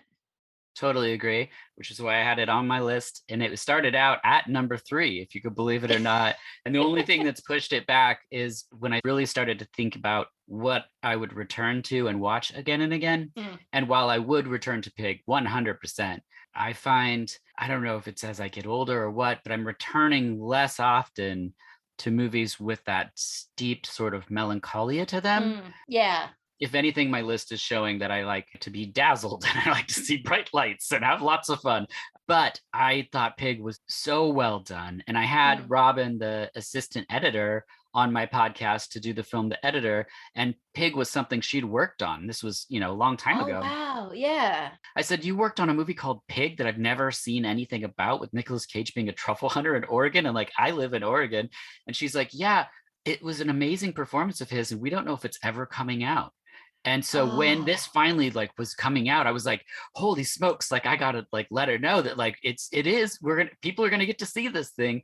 And then you see it, and Cage is amazing in this role, so understated and sweet and sad, and the script is just so delicious. It's just so poignant, and these wonderful scenes. And like here in Portland, I was beside myself with the way that some people were like just talking about how it portrays the food scene and how it missed the mark of whatever. And I'm like, I don't know what kind of movie you were expecting. And I understand, because, hey, a lot of our friends are chefs and people in the food community. That's what we're a part of. Everyone had lost their jobs. Their restaurants were closed and shuttered. Terrible things were happening. But this movie was made way before any of this was happening. And it's commenting on the food scene is, I think, very poignant, very interesting. I think from people outside of the food community, they can understand some of the things what's happening inside. A lot of chefs struggle with the identity and about the whole farm to table things and upscale versus low scale. You and I have even talked about this in living in cities with major food trending and stuff. Yes. I just think this movie did so much on such a small budget. And economically done as well. Yes. It has all these themes in there, but it doesn't, except for maybe when he's in the underground fight club, of course. Well, yeah, every city has an underground chef fight club, just so you know. I mean, that was no surprise. It's my favorite thing about Peg. It's just like, what? But when he's talking to that old chef that he knew that he'd actually fired, and that's when it gets kind of blunt. And he's just like, didn't you want to open a pub? And he's talking about this, we're doing this kind of new experimental thing. And it's basically, you get the sense that the chef sold out to make money, which is kind of the crux of being creative. To be creative, you actually need money to do it well. I mean, you work in the artisan food thing and you make really good sauces. I can attest to it. I've had some. To be able to do that well, you need the backing, and you've been able to bring up an audience that trust your work, and you're now sort of expanding. But to be able to do something you love, you do actually kind of need the money to do it. It kind of sucks. And it's kind of got that. What I love about Pig, it has that thing going on. Yes, these people who work in the food industries love it, but they are also very competitive. They also follow trends, and you get the sort of sense that it's a very small community. I mean, Portland's gorgeous in this movie. I mean, it's Yeah. so beautiful. And so you sort of get that sense of this very small environment with a lot of people competing, hence the underground chef fight club. But Cage's Robin is like this ghost of Christmas past. He's coming in and he's kind of remembers everything that was before this new wave of thing. And I'm saying this as someone who's I live in a city that is a big food city, but I'm outside of the food industry mainly. And he's coming in remembering what Portland was maybe 10 years ago, and it's a very different place. And he's making a lot of people uncomfortable because, oh, wait, you knew me back in the day, and I don't know if I want that persona out there anymore. It's a really fascination thing about grief and identity and art and creativity and how you even create. Is it possible to even create? And all these other things about the creative industry. And I love the fact that he's using it with food. It's not necessarily a food porn movie. You're not watching it going, oh, I want to eat all that. It's more about how do you create it, which I think is actually a beautiful way of doing it. I agree. It's wonderful. If you haven't seen Pig, see Pig. I highly recommend it. My number 3 is Candyman. I still haven't seen this. I was meant to see it. We went back into lockdown and it was on my list to watch and I never got around to it, but I need to watch this. I've heard so many good things. Yeah, so director Nia DaCosta, it's a sequel to the horror film Candyman from 1992 that returns to the now gentrified Chicago neighborhood where the legend began. It's, for me, an example of what I hope happens with film when they take something that's like an existing story, now they call them intellectual properties to suck the soul out of everything, and expand upon something rather than be like, so we're doing Batman, so here's his parents, and now they're going to die again. It's like, oh my God, what the... And instead it acknowledges the first film exists, but in a way that you don't have to see it. The original Candyman is the most watched movie of my wife. It's the movie we watched the most together. It's something we would put on at bedtime. We love Candyman. We love Tony Todd. Tony Todd loves our sauces. It's just, it's a wonderful thing. And to have a movie that you love treated with such reverence and respect. There's paper cutouts in the film that look just like Helen from the original movie. There's all of these details that you're like, they didn't have to do that because they're also telling their own compelling, beautiful story that it visually is stark and incredible. And there's shots in this and cinematography that are spellbinding. The performances are so solid, but it's these minute amounts of minutia that connect the two that is so specific, and they didn't have to, and it just feels like so respectful of all the people that worked on that first film, and it makes everything bigger and it has original ideas. For me, Candyman is just unbelievable, and so it had to be in the top 3. I love that original Candyman. I even like the sequel to the Candyman. Oh yeah, I own all 3 of those, but yeah. Yeah, I still didn't see the third one. It's not great.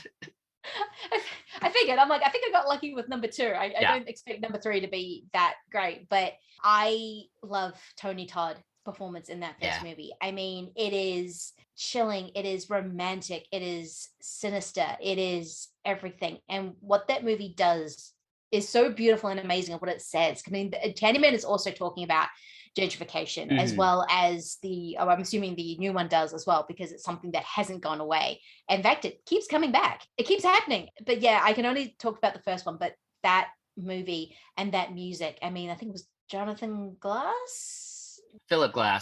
The score for that movie is so beautifully haunting. I mean, they really overuse it in the sequel. They're like, hey, remember this score? Yeah, you can listen to it all the time.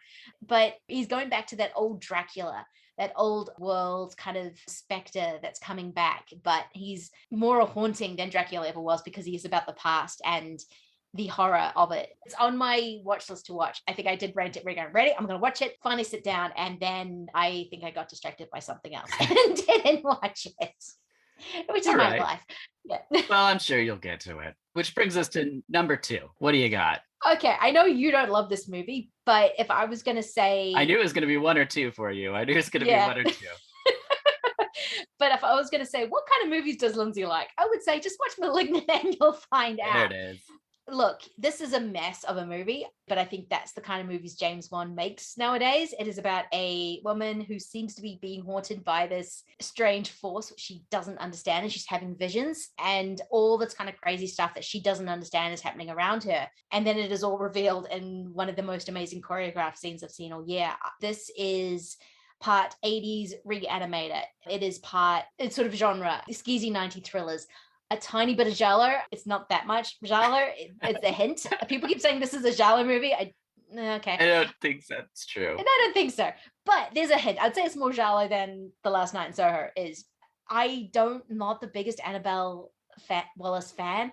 I think she's actually kind of incredible in this, only because I think everyone's pitched at 12 and not allowed to go under that. This is the kind of thing I like. I love big, dopey. I think the way this movie's edited, where the reveal, which I should have seen coming a mile away and wasn't actually that surprising, I just started giggling like a maniac because I sort of said a title of a movie, which I won't say, and it's absolutely referencing that movie. And it's James Wan was just making this with a big grin on his face. And I understand you either love or hate this movie, or if you're Chris Hurtado, it's the most mid of mid movies, which he may say to upset Daniel Epler from Cobwebs. I'm not 100% sure on that, but if you want to say a Lindsay movie is, it's Malignant. And I'm surprised more horror didn't make it onto this list, but I think the year that I've had, I just think I wanted joyful things. And to me, a giant orphanage / laboratory on a castle cliff on Seattle is kind of what I want this year.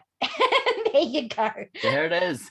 There it is. It's one of two movies that was met with so much love and vitriol, just vile hatred. And I won't say which side I was on, but I think that both of those two horror films had such a passionate fan base that, I mean, the fact that these movies keep getting made and keep coming out, and a movie like this is taking such big swings, that's just so wonderful. And to have it be something that people can throw on and just go with the story is fantastic. So great pick for number 2.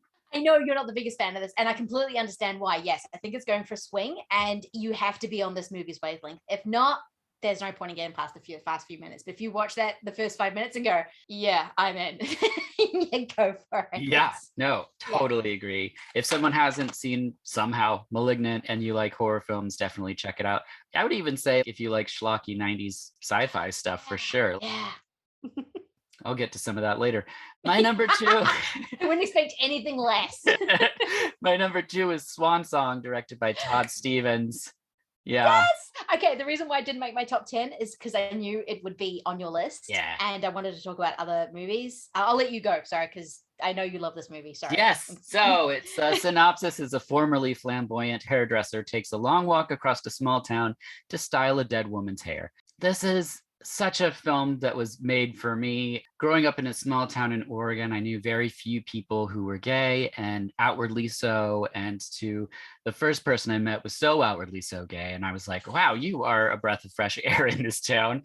And then to have a film like this that champions people who are true to themselves, no matter their environment that they're in, I just think is such an important thing. I don't think it's very high stakes as far as drama goes, but for me, it's such a beautiful thing. It also brings up things that I hadn't even thought about because I'm older now, but the safe sort of bastions of gay bars in small towns where people can go that aren't even gay and can just feel like safe in a community where no one's making fun of anyone. No one's going to pick a fight with you because they're drunk or whatever. Like that shit's just not going to happen. And that's for me what the safety was of finding the gay bar in their neighboring town in Eugene.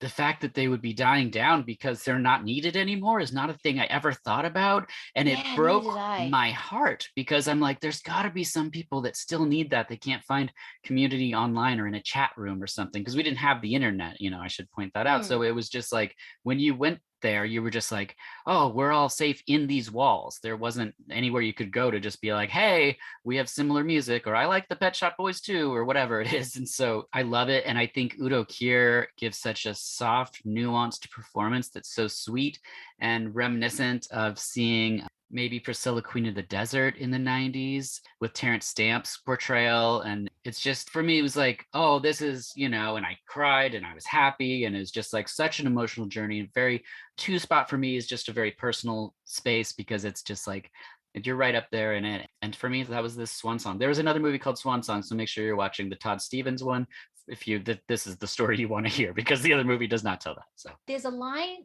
he says when he finds out the gay bar is closing, and all he says is, "Where will we dance?" mm-hmm. And it is such a beautiful, sad, poignant line of like, Yeah. yes, where will you dance, Udo Kier? I think this is a movie of very low stakes, except for Udo Kier's Mr. Pat, who I Yes. think it all is very much huge stakes for him, even if it is not huge stakes for everyone else. Mm-hmm. This is a beautiful movie. I loved the stuff about those gay bars not closing because they're not necessarily needed, because a queer man can marry who he wants and raise a family, when in Pat's generation that wasn't even a thing you could even consider. Yeah.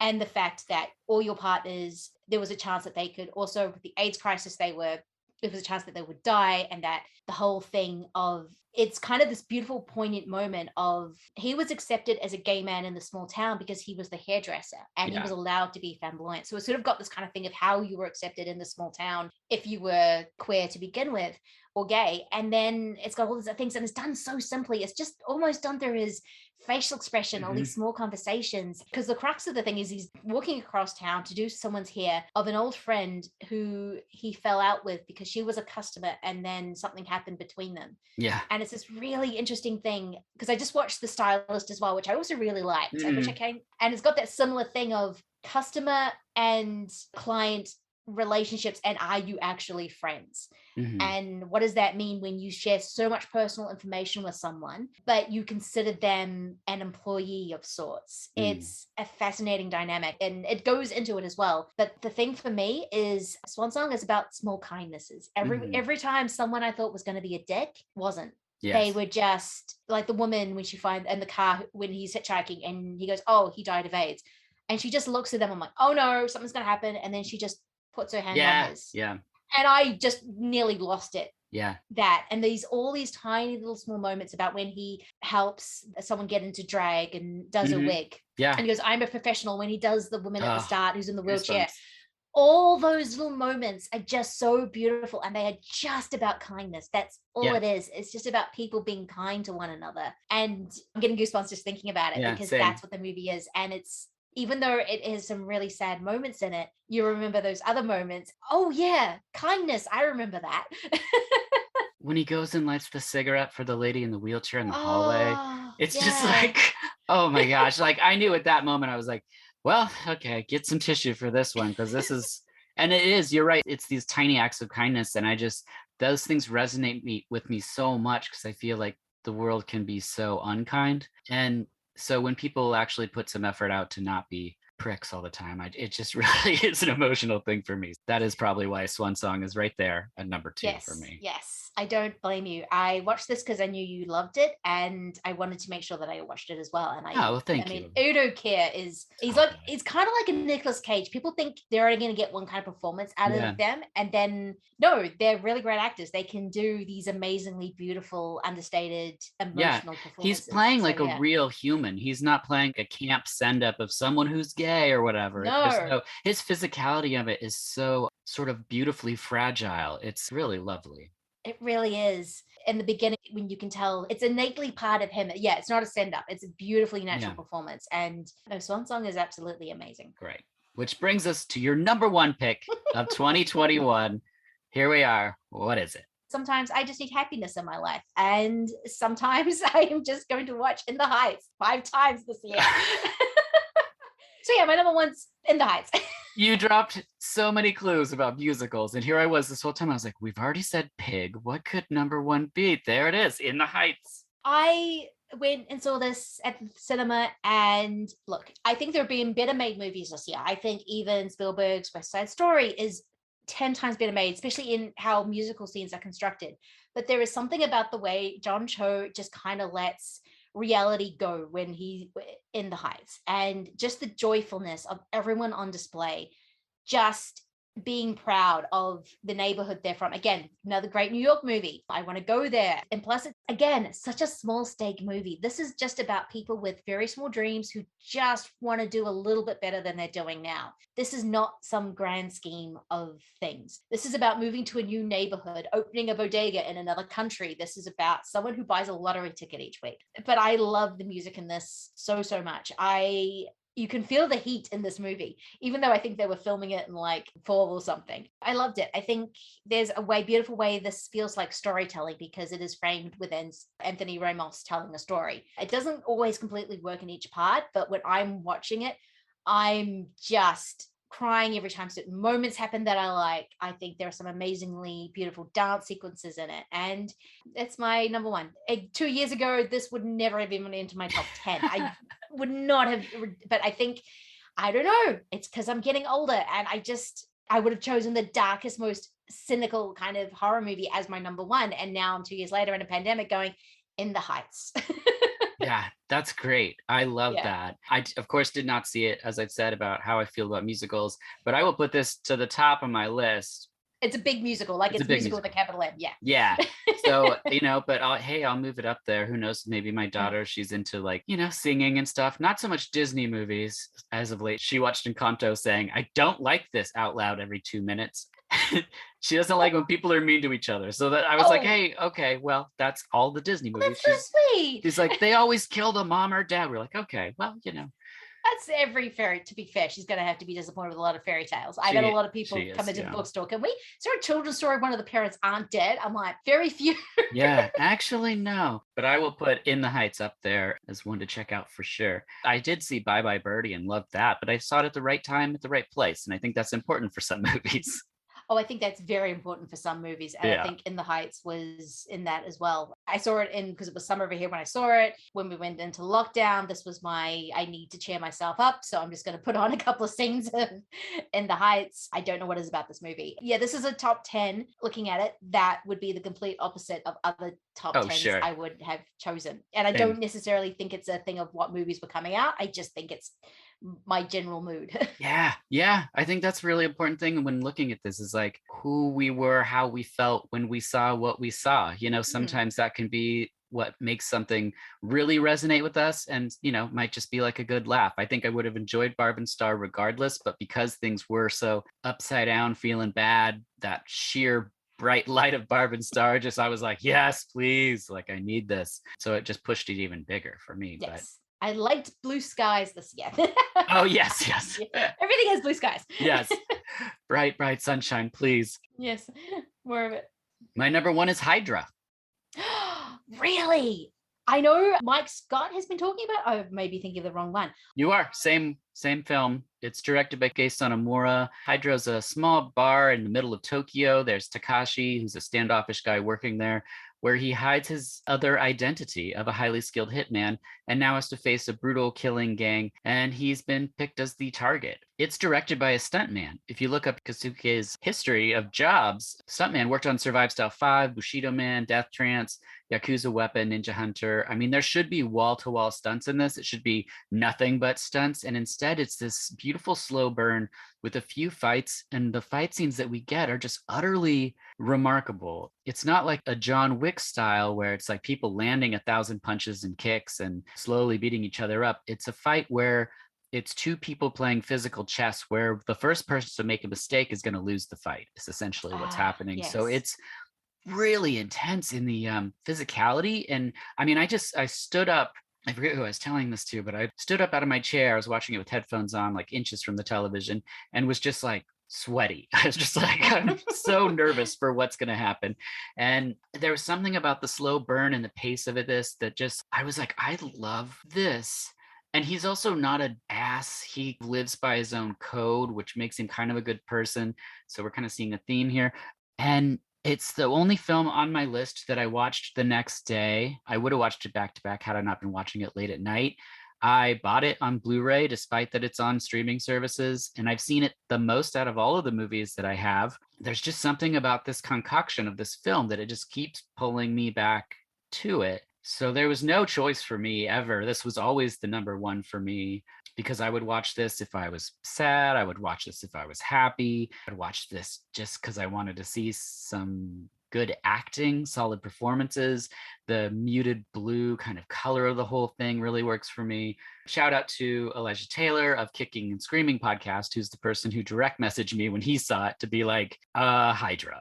It's gonna be your thing. And so then I watched it and I was like, oh, this is so much my thing. This is very much And then as the year progressed, I was just like, and I'm buying it and I'm watching it more. And there was no escaping it. So just like you were like, I would never have thought my number one would be a musical. I never thought this slow burn sort of action situation would be my number one. But here we are, getting older and having weird number ones. Exactly. I've just rented it. So Okay. I'm looking forward to it. It's kind of weird that I wasn't entirely sure what your number one would be, but I thought, I think I know what kind of movie at least it's going to be. And then you say Hydra. I'm like, going, I was not expecting that. Me neither. It's Me and the Heights. I own this on Blu. I don't need to because I can just watch it on streaming anytime I want, but I have it on Blu-ray. Yeah. There's sometimes a movie will just get you and you're just like, this is exactly what I needed at the time. Yeah. This is a movie I keep going back to. And I love the fact that it's Hydra. It's like this small little contained movie. And I just saw the stuff he stunted on. I'm like going, yeah, those are pretty good movies. I'm excited to actually watch this. And I love your top 10 because it is just as eclectic, but very not sentimental, but there's optimism to all your movies. And I love that. Yeah, I didn't know that either. And like I said, every time I reorganized the list, I was like, that's not really me. And so I moved things back. And then I looked at it and I was like, wow, I feel sort of like I'm seeing myself more than I expected to. It's very odd, but I don't know what that is. We're not alone here at number one. Let's take a look at what our friends on Twitter were saying. Yay! So first up, we have Billy Ray Bruton. You might know him as an award-winning writer and director, film programmer, host of Movies with Gravy podcast, and phenomenal wildcard on Screen Drafts. Yeah. Oh, yeah. Yeah. Billy Ray says, while Pig was my number one for most of 2021, it wasn't until I saw Mike Mills' Come On, Come On that I had a definitive number one that I knew would last. His fourth feature film as a director is his best and gives us a career best from Joaquin Phoenix, a terrific supporting performance by Gabby Hoffman, and the best acting debut of the year with Woody Norman. Filmed in stunning black and white, Come On, Come On is a poignant and all too truthful tale of childhood, adulthood, and sometimes very narrow differences between the two. There are moments of so much honesty in the film. Phoenix and Norman have such incredible chemistry that Phoenix is at his best when he's being real, and he's never been more grounded than he is here. Mills gets better with each new film, and Come On, Come On has stuck with me more than any other picture in 2021. That alone makes it the best. Holy smokes. I just asked for people's favorite, and Billy Ray says so eloquently what makes me want to watch Come On, Come On right now, and I'm going to. Yeah, me too. I've only just seen people talking about this pop up in the last couple of weeks, and I may have been a little bit over Joaquin thanks to a certain clown movie. Same. Though I forget that when he goes grounded, he's amazing in Inherent Vice. That I really like him, and this sounds like that kind of performance. So I'm like, I've got to see this at some point. It does look phenomenal. Yeah, I'm moving this right up there. Action for everyone. Speaking of Mike Scott, he says the general consensus here is Riders of Justice. Did you see Riders of Justice with Mads Mikkelsen? Sitting on my thing that I didn't get a chance to watch, but I've heard so many things about it. Again, a movie I avoided because that cover art looked... It's so silly. But the movie itself is not. It's so well acted. Such an interesting tone this movie has. And of course, it goes without saying that Mads is absolutely brilliant in it. But yeah, if I wasn't being so strict with what actually came out in 2021, Another Round, which also had him and was directed by Thomas Vinterberg, might have made it because he is incredible, and that has got one of the best final sequences or best endings I've seen in a movie in years. Yes. But that technically came out last year because it was nominated. So, but yeah, and then when I went, okay, this looks actually good, plus it's Mads, in Mads we trust. Good taste, Mike, as usual. Yeah, as always. Sean Jordan, co-host of the All Fantasy Everything podcast. He just was on this podcast right before this episode. He says Mortal Kombat all day, which I love that so much. I love that so much. I love that he loves the Mortal Kombat movie, if that makes sense. And I don't mean to be, that is not meant to be condescending. That is a genuine, I love it. We both are the same. We love people to love the movies that they love. I don't ever want to try to take anyone's joy, and anytime someone's going to say that their number one movie of the whole year is Mortal Kombat, I'm here for that. That is awesome. That is great. Lance of Unsung Horrors says, love Swan Song with Udo Kier. Huh? There we go. Yeah. Well, him and Eric are the biggest Udo Kier fans I know of. So if they hadn't seen that movie, I would have been disappointed. Right. He says he completely shines in that role. I'm a sucker for Villeneuve's Dune, so that's up there for me. And I just watched Power of the Dog and was pretty blown away with Campion's Western. Oh, still thinking about it. Just watched it last night. Oh, what did you think? Well, I loved it, but also I love Jane Campion. I was knee deep in, it was just called international cinema or foreign films and art house stuff in the 90s when The Piano came out. And I Yes. saw that in the theater and was just like, whoa, just Mm. blown away. And so even though it's a Western, which isn't normally my thing really, It's Western light. yeah. I mean, it's set in I was like, oh, but all the shots, the cinematography, Oh, beautiful. Oh. it's just when she cuts to grains of wheat or even like a horse's eyelashes, I was just like, it just feels so intentional and great. And Yeah. it's great. I have a most relationship with a lot of Kiwis who grew up in the 90s where we're a little bit, okay, we had to study the piano in high school and had to really study a lot of what Harvey Keitel was doing nude. And that is, a thing. I think this is the power of the dog, that because it's such a coiling, beguiling movie, you don't know where it's going. So it took a little bit to get me in, but at the same time, it's meant to be set in Montana, and all I'm going is that Central Otago. Yeah. I've been there. This is not an American movie. You may have American accents and you're talking about American things, but this is set in New Zealand. This is about that, especially because the landscape, Benedict Cumberbatch is so connected to the landscape. And because that is such a New Zealand landscape, I couldn't separate the two, which is how I was taught to view the piano. But it's an amazing movie. When that movie just suddenly ends, I was just remember staring at the screen going, wait, what? Yeah, same. And then it sticks to your ribs. It fills your brain. And I think Kirsten Dunst in that movie is phenomenal. And she is amazing in that movie. Yeah. I mean, when she's holding the gloves at the end and she won't let Jesse Plemons take them is such a amazing moment that does so many things. And I love it so much. Yeah, I agree. I watched this in Antlers back to back. Did you see Antlers? Yes, I did. I saw that. Yes, I had 3 days of very dark modern horror movies, Antlers, Censor, and Night House. No, I liked Antlers, though I think I liked the performances more of Jesse Plemons and Kerry Russell. I think I was more on their wavelength than the actual movie, but some of the creature stuff in there was pretty cool. That's what I told my wife. She's like, what'd you think of the movie? And I was like, well, anytime there's the creature stuff, I'm all in. But I mean, the rest of it, I was like, I think they did a good job, but it wasn't, I think if the kills had been a little bit more memorable, there was a jump scare one where I was like, that was awesome. But then the rest of it, I was kind of like, I need to see something. That's all. I can't be all in the dark anymore, people. Yes, it's a lot of, actually, those 3 movies I mentioned is a lot of sitting in the dark. But I loved Plemons. There's a line he says, because it's all about abuse in the cycle. And Kerry Russell's just yelling at him about, oh, this is what happened to me. And he's playing her younger brother. And he goes, you don't know what he did to me. And that's kind of a lot of the movie. You're just sitting in these moments of just like, ugh, but it's a lot of that. But when a creature does come into it, and the creature design was pretty freaking cool, especially some of the transformation stuff. Cool. I was like, that is disgusting. I love it. Yeah, same. Action Addicts podcast says one shot. So if you're Mike Scott, take a drink. Yes. He's the number one proponent for people seeing the movie One Shot.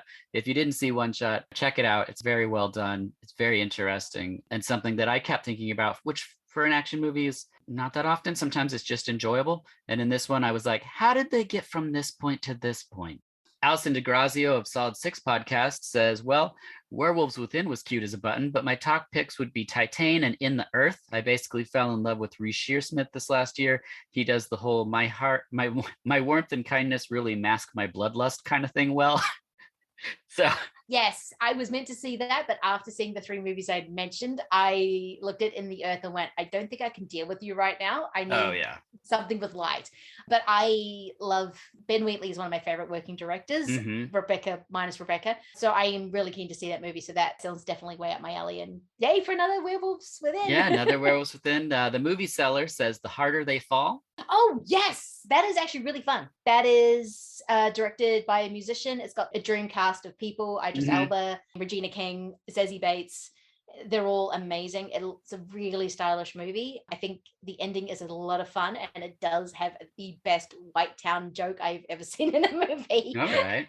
Yeah, it's definitely worth a watch. It's a bit long, I would say. I know that's a few people's favorite movie, and it's amazing.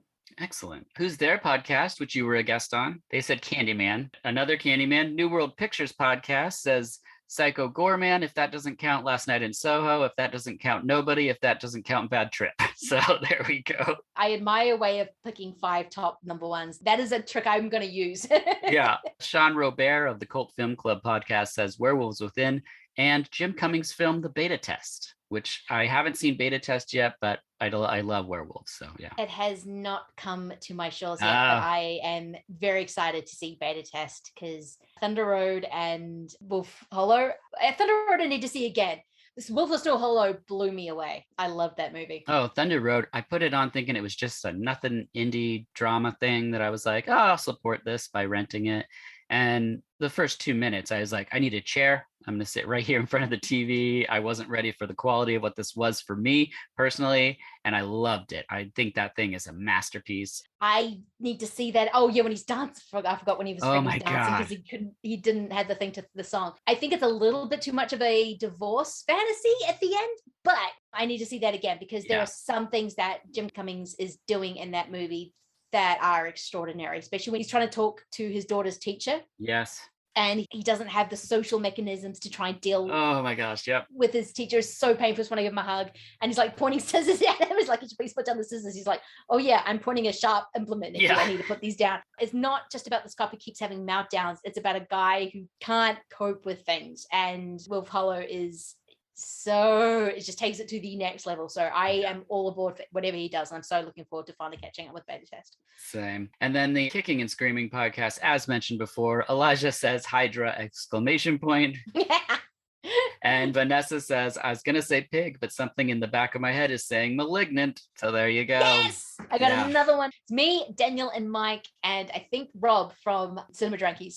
We all love that movie. There it is. I keep thinking everyone loves it, but I think we're a very small group. But No, I'm there's a lot of people. You guys are all the people that I know that talk about movies. So it's that's a lot of people to me. It's for you. It's just like, I was okay. And everyone's like going, you must love this movie. Yeah. Because we're all just like going, have you seen it? Yeah, which brings us to discoveries, where we just each chose 5 discoveries to briefly say they shined so bright for us this year in 2021. These aren't numbered for me. I did not rank these. No, neither did I. I just picked 5 ones that I enjoyed throughout the year, but maybe the number 1 would be my favorite, but I don't think I could pick another 5 if need be. Great. What do you have first up here? Desperate Living, John Waters. Excellent. Talk about a movie when you go through the opening credits, you know exactly what you're getting into, Yeah. and it does not disappoint. Yes. This is one that I would show. So every Friday in high school, I would have kids over and we'd watch movies, and it would just be stuff that I pulled from the shelves. And Desperate Living was one that became the greatest hits one to be like, oh, you've never been over before? Let me see what I'm going to put on. This is what we're into. And just watch people's faces be like, what is this? Oh my God. I still haven't seen a bulk of John Waters' early stuff. This is kind of the one early one I've seen, and it was a delight. I mean, Edith, just the fairy. Oh my God. Everything about this movie Eggman. is so disgusting. And some of the performances are just incredible. And the relationships in this movie, I mean, it is a wonderland of trash. And yes, it is amazing. I just think of all these people just sitting down. I'm like, what are we watching? Oh yeah, severely disturbed. It was a great time. My first is Atlantis Interceptors from 1983, also known as Raiders of Atlantis, directed by Ruggero Deodato. Yes. Post-apocalypse wild movie where Atlantis returns, maybe because of a radioactive submarine. I'm not quite sure. And it's just wild. It's Italian, crazy bloodshed, weird special effects. I had a great time with it. It's a hoot. I have a weird fascination with what's his name? Just because he's a really, really interesting director. And then he just unfortunately goes and makes Cannibal Holocaust. Yeah. And I'm like, why did you do that to me? I didn't have to watch this, but I still take it as a personal affront. I think Raiders of Atlantis is really fun because it's got some really weird special effects. The thing is weird. Atlantis looks like a suburban street, which I friggin' love. It's so funny. You can kind of see houses in the background occasionally, and you're just like, this is amazing. And it's got a Mad Max ripoff as well as some few other things. And I saw a really shitty YouTube rip, so I'm kind of looking forward to getting my hands on Severin. So gorgeous, yeah. To actually have a decent look at this thing. That is a hoot of a movie. What's your second one? One I watched on New Year's Eve, but I kind of fell in love with it. That is Mae West. She Done 'Em Wrong. Oh. This is the famous Why Don't You Come Up and See Me Sometime movie. Mm-hmm. I didn't know what to expect from it, or a Mae West movie, but this is literally about set in the Gilded Age of America in the 1890s. Mae West plays, which I'm guessing she plays in a lot of her movies, a saloon singer. And it's just about the day-to-day people who come in and out of the saloon. And they're all transient crooks, women who've been left to their own devices by men who promised them things, or madams. It's very frank about sex and everything like that, which I love. And it's just everyone's a criminal, except you've got a very early performance by Cary Grant, who's pretty much a priest in this, and keep chastising Mae West for being so loose in her ways. But there's a way that she struts that's amazing. It's like she doesn't know how to wear heels properly. So she's walking this really odd way, but it's just pure sex. She's all curves and she's got this deep voice. And it was a really fun movie, barely over an hour, and so much happens in it. And what happens in it really surprised me. I'm like, wait, what? This movie just has already changed like 3 times and it's only an hour. What is happening? It is a really amazing, fun movie. Fantastic. My next one is, this has been the year of Don Lee for me, which is the nickname for Lee Dong-suk, who is in the Eternals this year, which I didn't see that movie. He's good in Eternals. Okay. And I'd seen him in films for years, but one night I watched Derailed and The Outlaws back to back. And then I just dived into this talented force of nature that this man is. He punches people so hard in movies and just ragdolls people and shoves people by their face and slams them into bookcases. And it's just insane. And in The Outlaws, there's some crazy action in this movie. And it ends with a fight scene in a bathroom, which is really incredible. I started searching just for any movie I could find him attached to. I watched comedies, all kinds of things. Quickly became one of my favorite actors of the year. I'm hoping that we get more of him statesides, but I'll watch whatever he does. He's amazing in Train to Busan. Yes. He plays this asshole that you completely understand and actually cheer for. You want him to make the right decisions. Because when he punches zombies, I mean, they go flying. He's great. He's one of the standouts in the Eternals that you're just looking at and going, God, you're awesome. He's so, so good. I can understand why you're watching The Outlaws and just like going, he's amazing. Yeah. What's your third? My third is going back to Quentin Dupieux, Deskin. Oh, nice. This came out 2019, 2020. Again, a movie I had been dying to see because all I knew about it was about a killer jacket. And it is and it isn't. It is generally just about a guy who you don't really know that much about, except that he may be down on his luck. He finds this Deskin jacket and it's a killer style. And he's got and he proceeds to want to make a movie. So he keeps trying, and he proceeds to want to wear all deerskin. So every single time he finds someone with a piece of deerskin, whether a hat or a pair of pants, he will murder them to get that killer style. And he's also trying to make a movie. I don't know. It's a movie you can't dissect. I don't know how you dissect this movie, but it's so funny. It is just lunacy on screen. And it also has Adele Hanel, who was also in Portrait of a Lady on Fire, and she's amazing in it. She, for some reason, is a bartender who keeps giving him money to make a movie that will never see the light of day at all. It's a wonderful, wonderful movie. Jean Durand, I think is butchering the French names. He's amazing in it. It's just this man who's trying to reinvent himself with deerskin. Excellent selection. Already showed my cards on this director, so yeah, I really enjoyed Deerskin a lot. Yeah, Deerskin's so much fun. It's nice to hear somebody else enjoyed it. Yeah, because I know only a few people who like him. I'm like, but Deerskin, and they're like, what's it about? But a guy who really likes his Deerskin jacket. I don't know what to say. It's excellent. My next one is Nemesis 2 through 4. It's actually 3 movies, directed by Albert Pune, with wild futuristic female bodybuilders. What to say, really? I'd seen the original Nemesis with Olivier Gruner so many times in the 90s, and then just not ever again. And then, things hit Blu-ray, and I go, well, I mean, I probably should. And then comes an evening where I watch the first Nemesis and then watch all the supplemental stuff, listen with Albert's commentary. And then I just kept doing that each night. I was like, Nemesis 2, Nemesis 3, Nemesis 4. And there was something very sweet about having these weird supplemental features of him filming himself inches away from his face, like talking about these things, which, he wrote and directed and I think had editing. It was really enjoyable to spend that much time with one person working through who knows what the movies are really about. Who knows? I had a great time this year with Nemesis 2 through 4. I am a little surprised you had not seen 2, 3, 4. I've only seen 2 and 3. 3, maybe I need the supplemental material because I think I was just watching them on TV. 3, I love Pune, but sometimes if I watch too much Pune, I need a break. And that was a movie where I'm like, I need a 6-month break. Then I can go back and just to go. But 2 is insane. When Dirk says female bodybuilders, he's not kidding. This is. I know when I said this before, but the supplemental features on Nemesis 1, it was supposed to be always a female character. Olivier Gruner wasn't supposed to be in there, but to get financing, he was an up-and-coming person they wanted to force into action. And so they made Albert change the script from being about a woman. It's supposed to always be about a woman. Oh, fascinating. So when we got to make 2, it was like, oh, this is my true version of Nemesis. And it goes completely wild. And then it just goes from there where you're like, oh, okay, wow. I guess we didn't know what you were really trying to say because the studio needed financial backing. But it always happens. Definitely anything Albert Pune is definitely worth a watch because you always would be amazingly surprised. That's amazing. I love the fact that you just went every night, I'm going to have a Nemesis fest. Well, and I thought like, oh, I probably won't enjoy this one like each time. And then I was like, oh, this was really fascinating. And then same thing. It just kept carrying on through. So that was a great time this year. What is your next pick? My next pick is In the Mood for Love, Wong Kar-wai. Oh. It's a straight up masterpiece. I don't really know what to say about it, but I went to see a festival of his movies.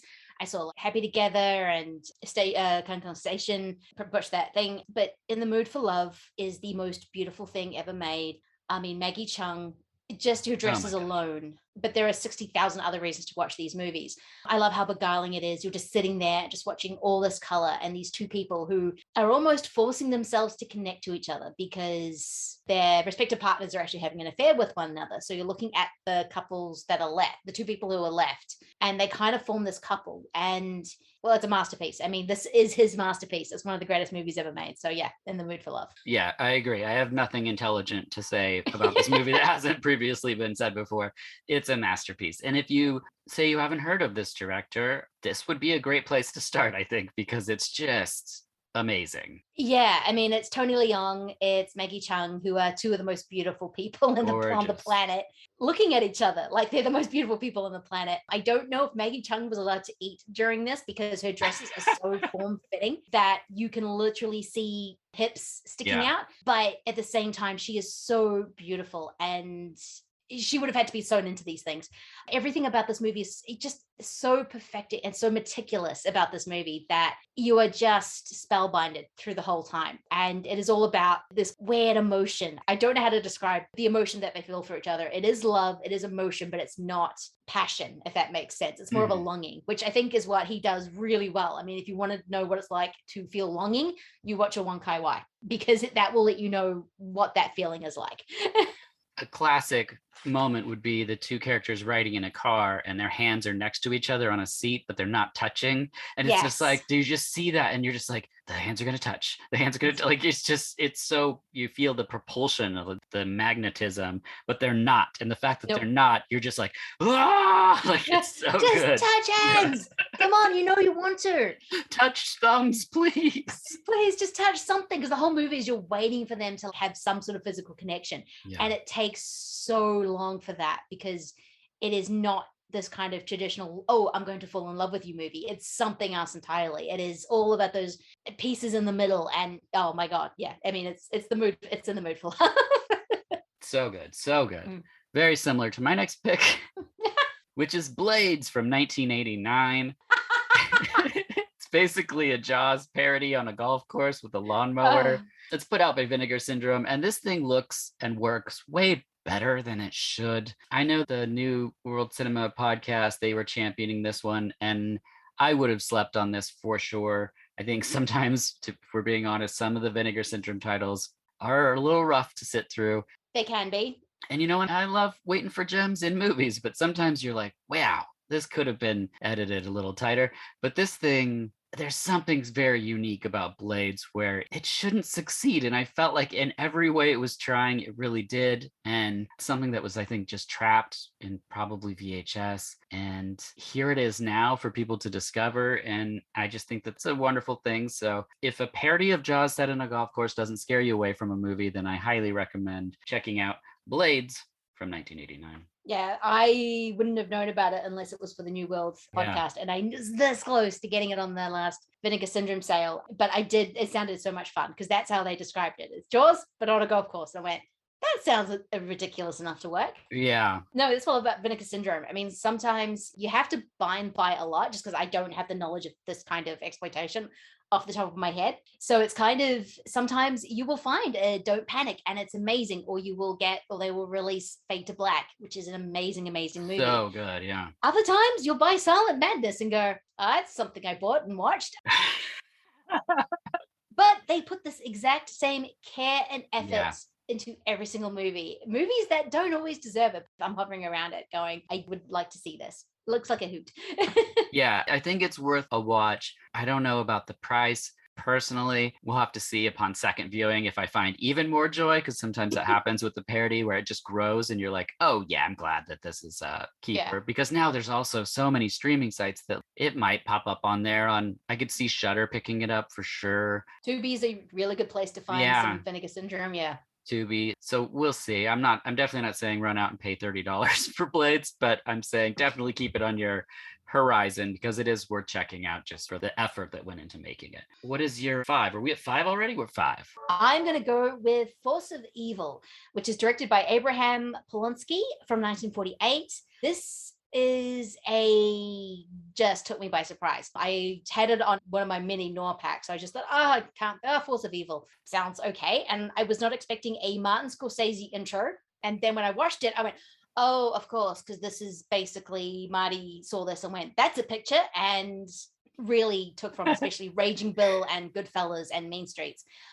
What also made me fall in love with it is that you can tell this is such an anti-capitalist movie. I mean, this is about corruption at the highest. It's about these kind of lottery banks that were very big in the Italian community in the first part of the 20th century that, of course, the mafia got into and became very, very corrupt, and was kind of an easy way for people to look at Italian immigrants and just say, oh, they're all useless. A lot of Italian racism back in the day. This movie is incredible. It was actually so anti-capitalist that both John Garfield and Abraham Polonsky were eventually blacklisted for not saying names during the McCarthyism trials. And you can see it in this movie because corruption kind of says, oh, there's a human man-made thing behind it. Force of Evil is literally, this is evil. And it's about a gangster who's trying to get his brother, Thomas Gomez, who runs one of these lottery banks, into his wheelhouse. And it's a fight between these two brothers who wants to do good, and the other is more interested in being corrupt, and everything gets caught between it. But there are a few scenes where you can see Scorsese lifted things out and then put it in his movies. There's an assassination scene that is amazing. It is really nihilistic, especially for 1948, when you do not see many nihilistic movies being made, not that close after the war. John Garfield, especially Thomas Gomez's performance, is amazing. I've been trying to search out more stuff from him because it is literally, they fight so passionately and have just try and track this movie down. I think it's forgotten a little because it was one of those noirs that got steamrolled by the anti-American trials, but it is so good. And then you're just watching it going, yes, I can see another movie where Marty went, this is going to be my career. I am going to do this. And he did, because you can totally see the brothers in Raging Bull out of this movie. Just the way they communicate with each other. I'm just like, yes, okay, Marty, I can see this. Red Shoes, Rocco and His Brothers, and now Force of Evil. I can see the trifecta. That's amazing. Yeah, I would put that on my list for sure. My number 5 of these would be Survive Style 5. It's directed by Jen Sakaguchi, starring Tadanobu Asano, one of my favorite actors. It was out of 2004, at a time where I was living in Portland.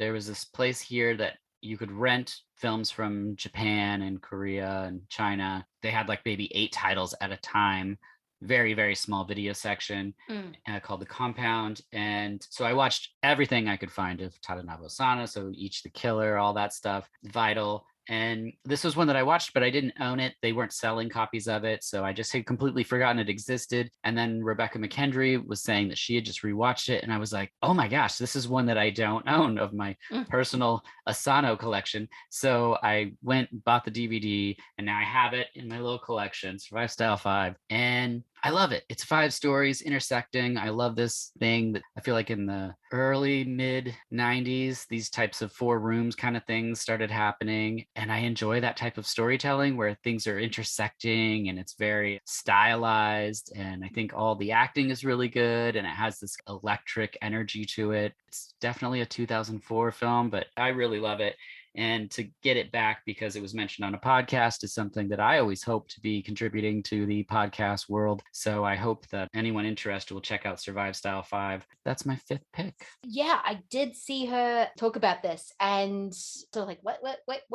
And then it looks absolutely incredible. I love it when I always listen very closely to Rebecca McKendry's kind of. Yeah, I'll show you right here. If you look on the screen, you can see Tadanobu Asano flying on a businessman's back. So there's things that happen in this movie that are just so wild. And that was for me the early 2000s of really getting back into what was coming out of like Japan and stuff, was like these stories that just didn't exist here. There's a movie called The Party 7 that's super crazy about people in a hotel that are surveillancing, and there's a guy who dresses up as Captain Banana and he just kept saying Captain Banana and doing these weird punches, things that I watched so many times by myself and I had nobody to talk about this stuff with. It just reminds me of being early 20s, being very into something, and I would just sit and watch these movies with myself. So absolutely recommend it for people who that's their kind of thing, that are like, wow, I missed it. Well, that was me in 2010 because I was just like discovering especially what Japan and South Korea were actually doing. And you try and tell someone the plot of Sitsu Iron Man, and they're just like, wait, what? And you're like, no, it's an actual thing. Or Tokyo Ghoul Police. This is and they just look at you like, I'm sorry, what are you watching? I'm like, never mind. That's okay. Yeah. I'm definitely going to try and keen to watch that because it looks amazing. And you're right. There was something that Japan was doing in the 2000s that no one else was doing. And this is kind of, wait, what? How?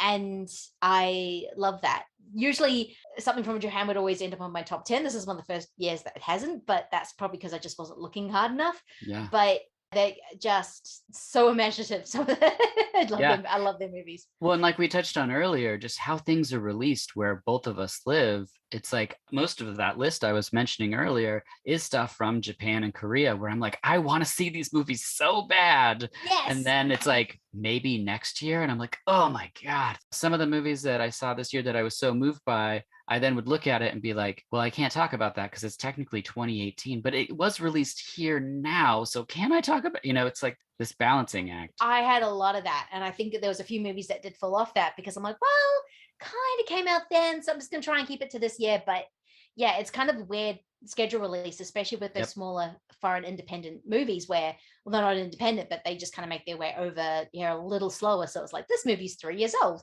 but it was released here. So it's a little tricky. And yes, so frustrating because I hear about all these things, but I would like to see that. Right. Which brings us to the end of our top 10s and plus 5s. Did you have any you wanted to shout out from the top 10 that didn't quite make it? Yes, I would say we did mention a few of them, but I would want to say Judas and the Black Messiah came out this year, I want to say, but it was really early January. It got a lot of Oscar attention. That was an incredible movie. Coming Home in the Dark. Yes, that was on my top 10 for so long. I was kind of surprised it fell off, but that would have been very traumatizing. It only fell off because I don't want to ever see it again. But yes, it's so well made. It's so impactful. The performances are incredible. I just sat at that and I was like, I can't wish other people to watch this, but I really do want other people to find it. And it just now is in here in the States. It's just hit Netflix, so people can see Coming Home in the Dark. Yes, you can, but just have a blanket with you so you can just hug yourself. Yeah. Because this is very much a movie of nature versus nurture, and especially because I sort of grew up in the area and know a few of those actors and where they came from, I'm like, oh, you can deliver that performance? I never knew. Yeah, that's great. But it is a deeply sad, melancholic movie. And every time there's a surprise, it's like a gut punch, but it is a beautifully well done movie. Yes. But yeah, I can see someone going, I never want to see that again. And then you're like, yes, I can completely see that. When the first really bad thing's about to happen, I actually fast forwarded just to kind of see, because I get really anxious. Yeah. And then I went, oh, okay, that's happened. Okay, now I can go back. Okay, that was just as bad as I thought it was going to be. So yeah. Which ultimately means it's probably something I'll buy. Because that's what always happens with me is I'm like, oh my gosh, that's insane. And then I buy it and then 20 years go by where I don't watch this thing because it's so disturbing, but I keep it. It's like, I don't know what that is, but it's very good. Yeah, it's very, very good. I don't know if I want to buy it, but I think it's something I will watch again. I just need a little bit of time. The other movie I just want to mention is another documentary called Come Back Anytime, directed by John Dashback. But it is about a Japanese ramen diner owner. I'm not entirely sure, even though I've been to Japan once and just ate nothing but ramen. It is about a ramen owner, shop owner, who's about to maybe retire in a couple of years. It's getting toward. He owns this one little tiny shop in Tokyo, and he just makes his own ramen, and he's got a very devoted base of customers who go there like once a week, like clockwork, to go and get their ramen, and to the point where they actually go and help him harvest certain foods around Japan. It is such a lovely, amazing, worth-mouthing, because I want to eat that ramen so goddamn badly. And I'm watching it in 2021 going, how do I travel to Japan right now? Damn it. But I think he has now since retired. But the end of an era of this kind of ramen shop and the community he's formed over the years. And he's been doing it for like 40 years. He's like a proper ramen master. And it's a delightful, amazingly beautiful documentary about ramen. And ramen is one of my favorite things in the world. Nice. So, of course, like Tampopo is one of my favorite things in the world. Oh, yeah. So good. Oh, my God, that movie. If you can get a chance to watch Come Back Anytime, that is just a really sweet documentary that will make you very, very hungry. Beautiful. I just had The Swordsman. That's a movie that was almost on my top 10. Oh, that's a good one. Yeah. Yeah, that came out this year. God damn it. It's good. Joe Taslim's great. It's just, if you like those Zatoichi type movies, it's just really well made. I highly recommend it. I forgot that came out this year, but it's very, very good. And that's it, because we had mentioned so many others. I was like looking at it, I'm like, wow, this has all been covered. That's really impressive. That is, yeah, it's mostly been covered. Well, there's only one movie I'd recommend, but I don't know if I can recommend it, so I'm just going to leave it. What was it? It was The Scary of the 61st. I'm not entirely sure if I even like it, but I think it's a really fascinating movie to recommend. I've seen the image. I don't know anything about it. I'm not sure if I want to tell people what it's about, because I think when I realized what it's about, I fell off my chair going, oh, shit. But it's very much about modern conspiracy thought. Okay, great. That's perfect. And it's really got a scene you will have never seen in your life. And you may walk away hating it because of it, or you'll walk away going, wow, I have never seen that before. And what the fuck? It's very disturbing. All right, you got me. The royal family. That sounds like something I'll definitely watch. So, all right. Well, that's a lot of love for movies. Thank you, Lindsay, for joining me for this episode. Well, thank you for having me on again. It's always a blast. Absolutely. Everyone should already be listening to Schlock And Awe, but in case you aren't so, do so in 2022. Subscribe to Schlock And Awe, rate, review. As always, I'm Dirk Marshall, and we'll see you next time for Season 9.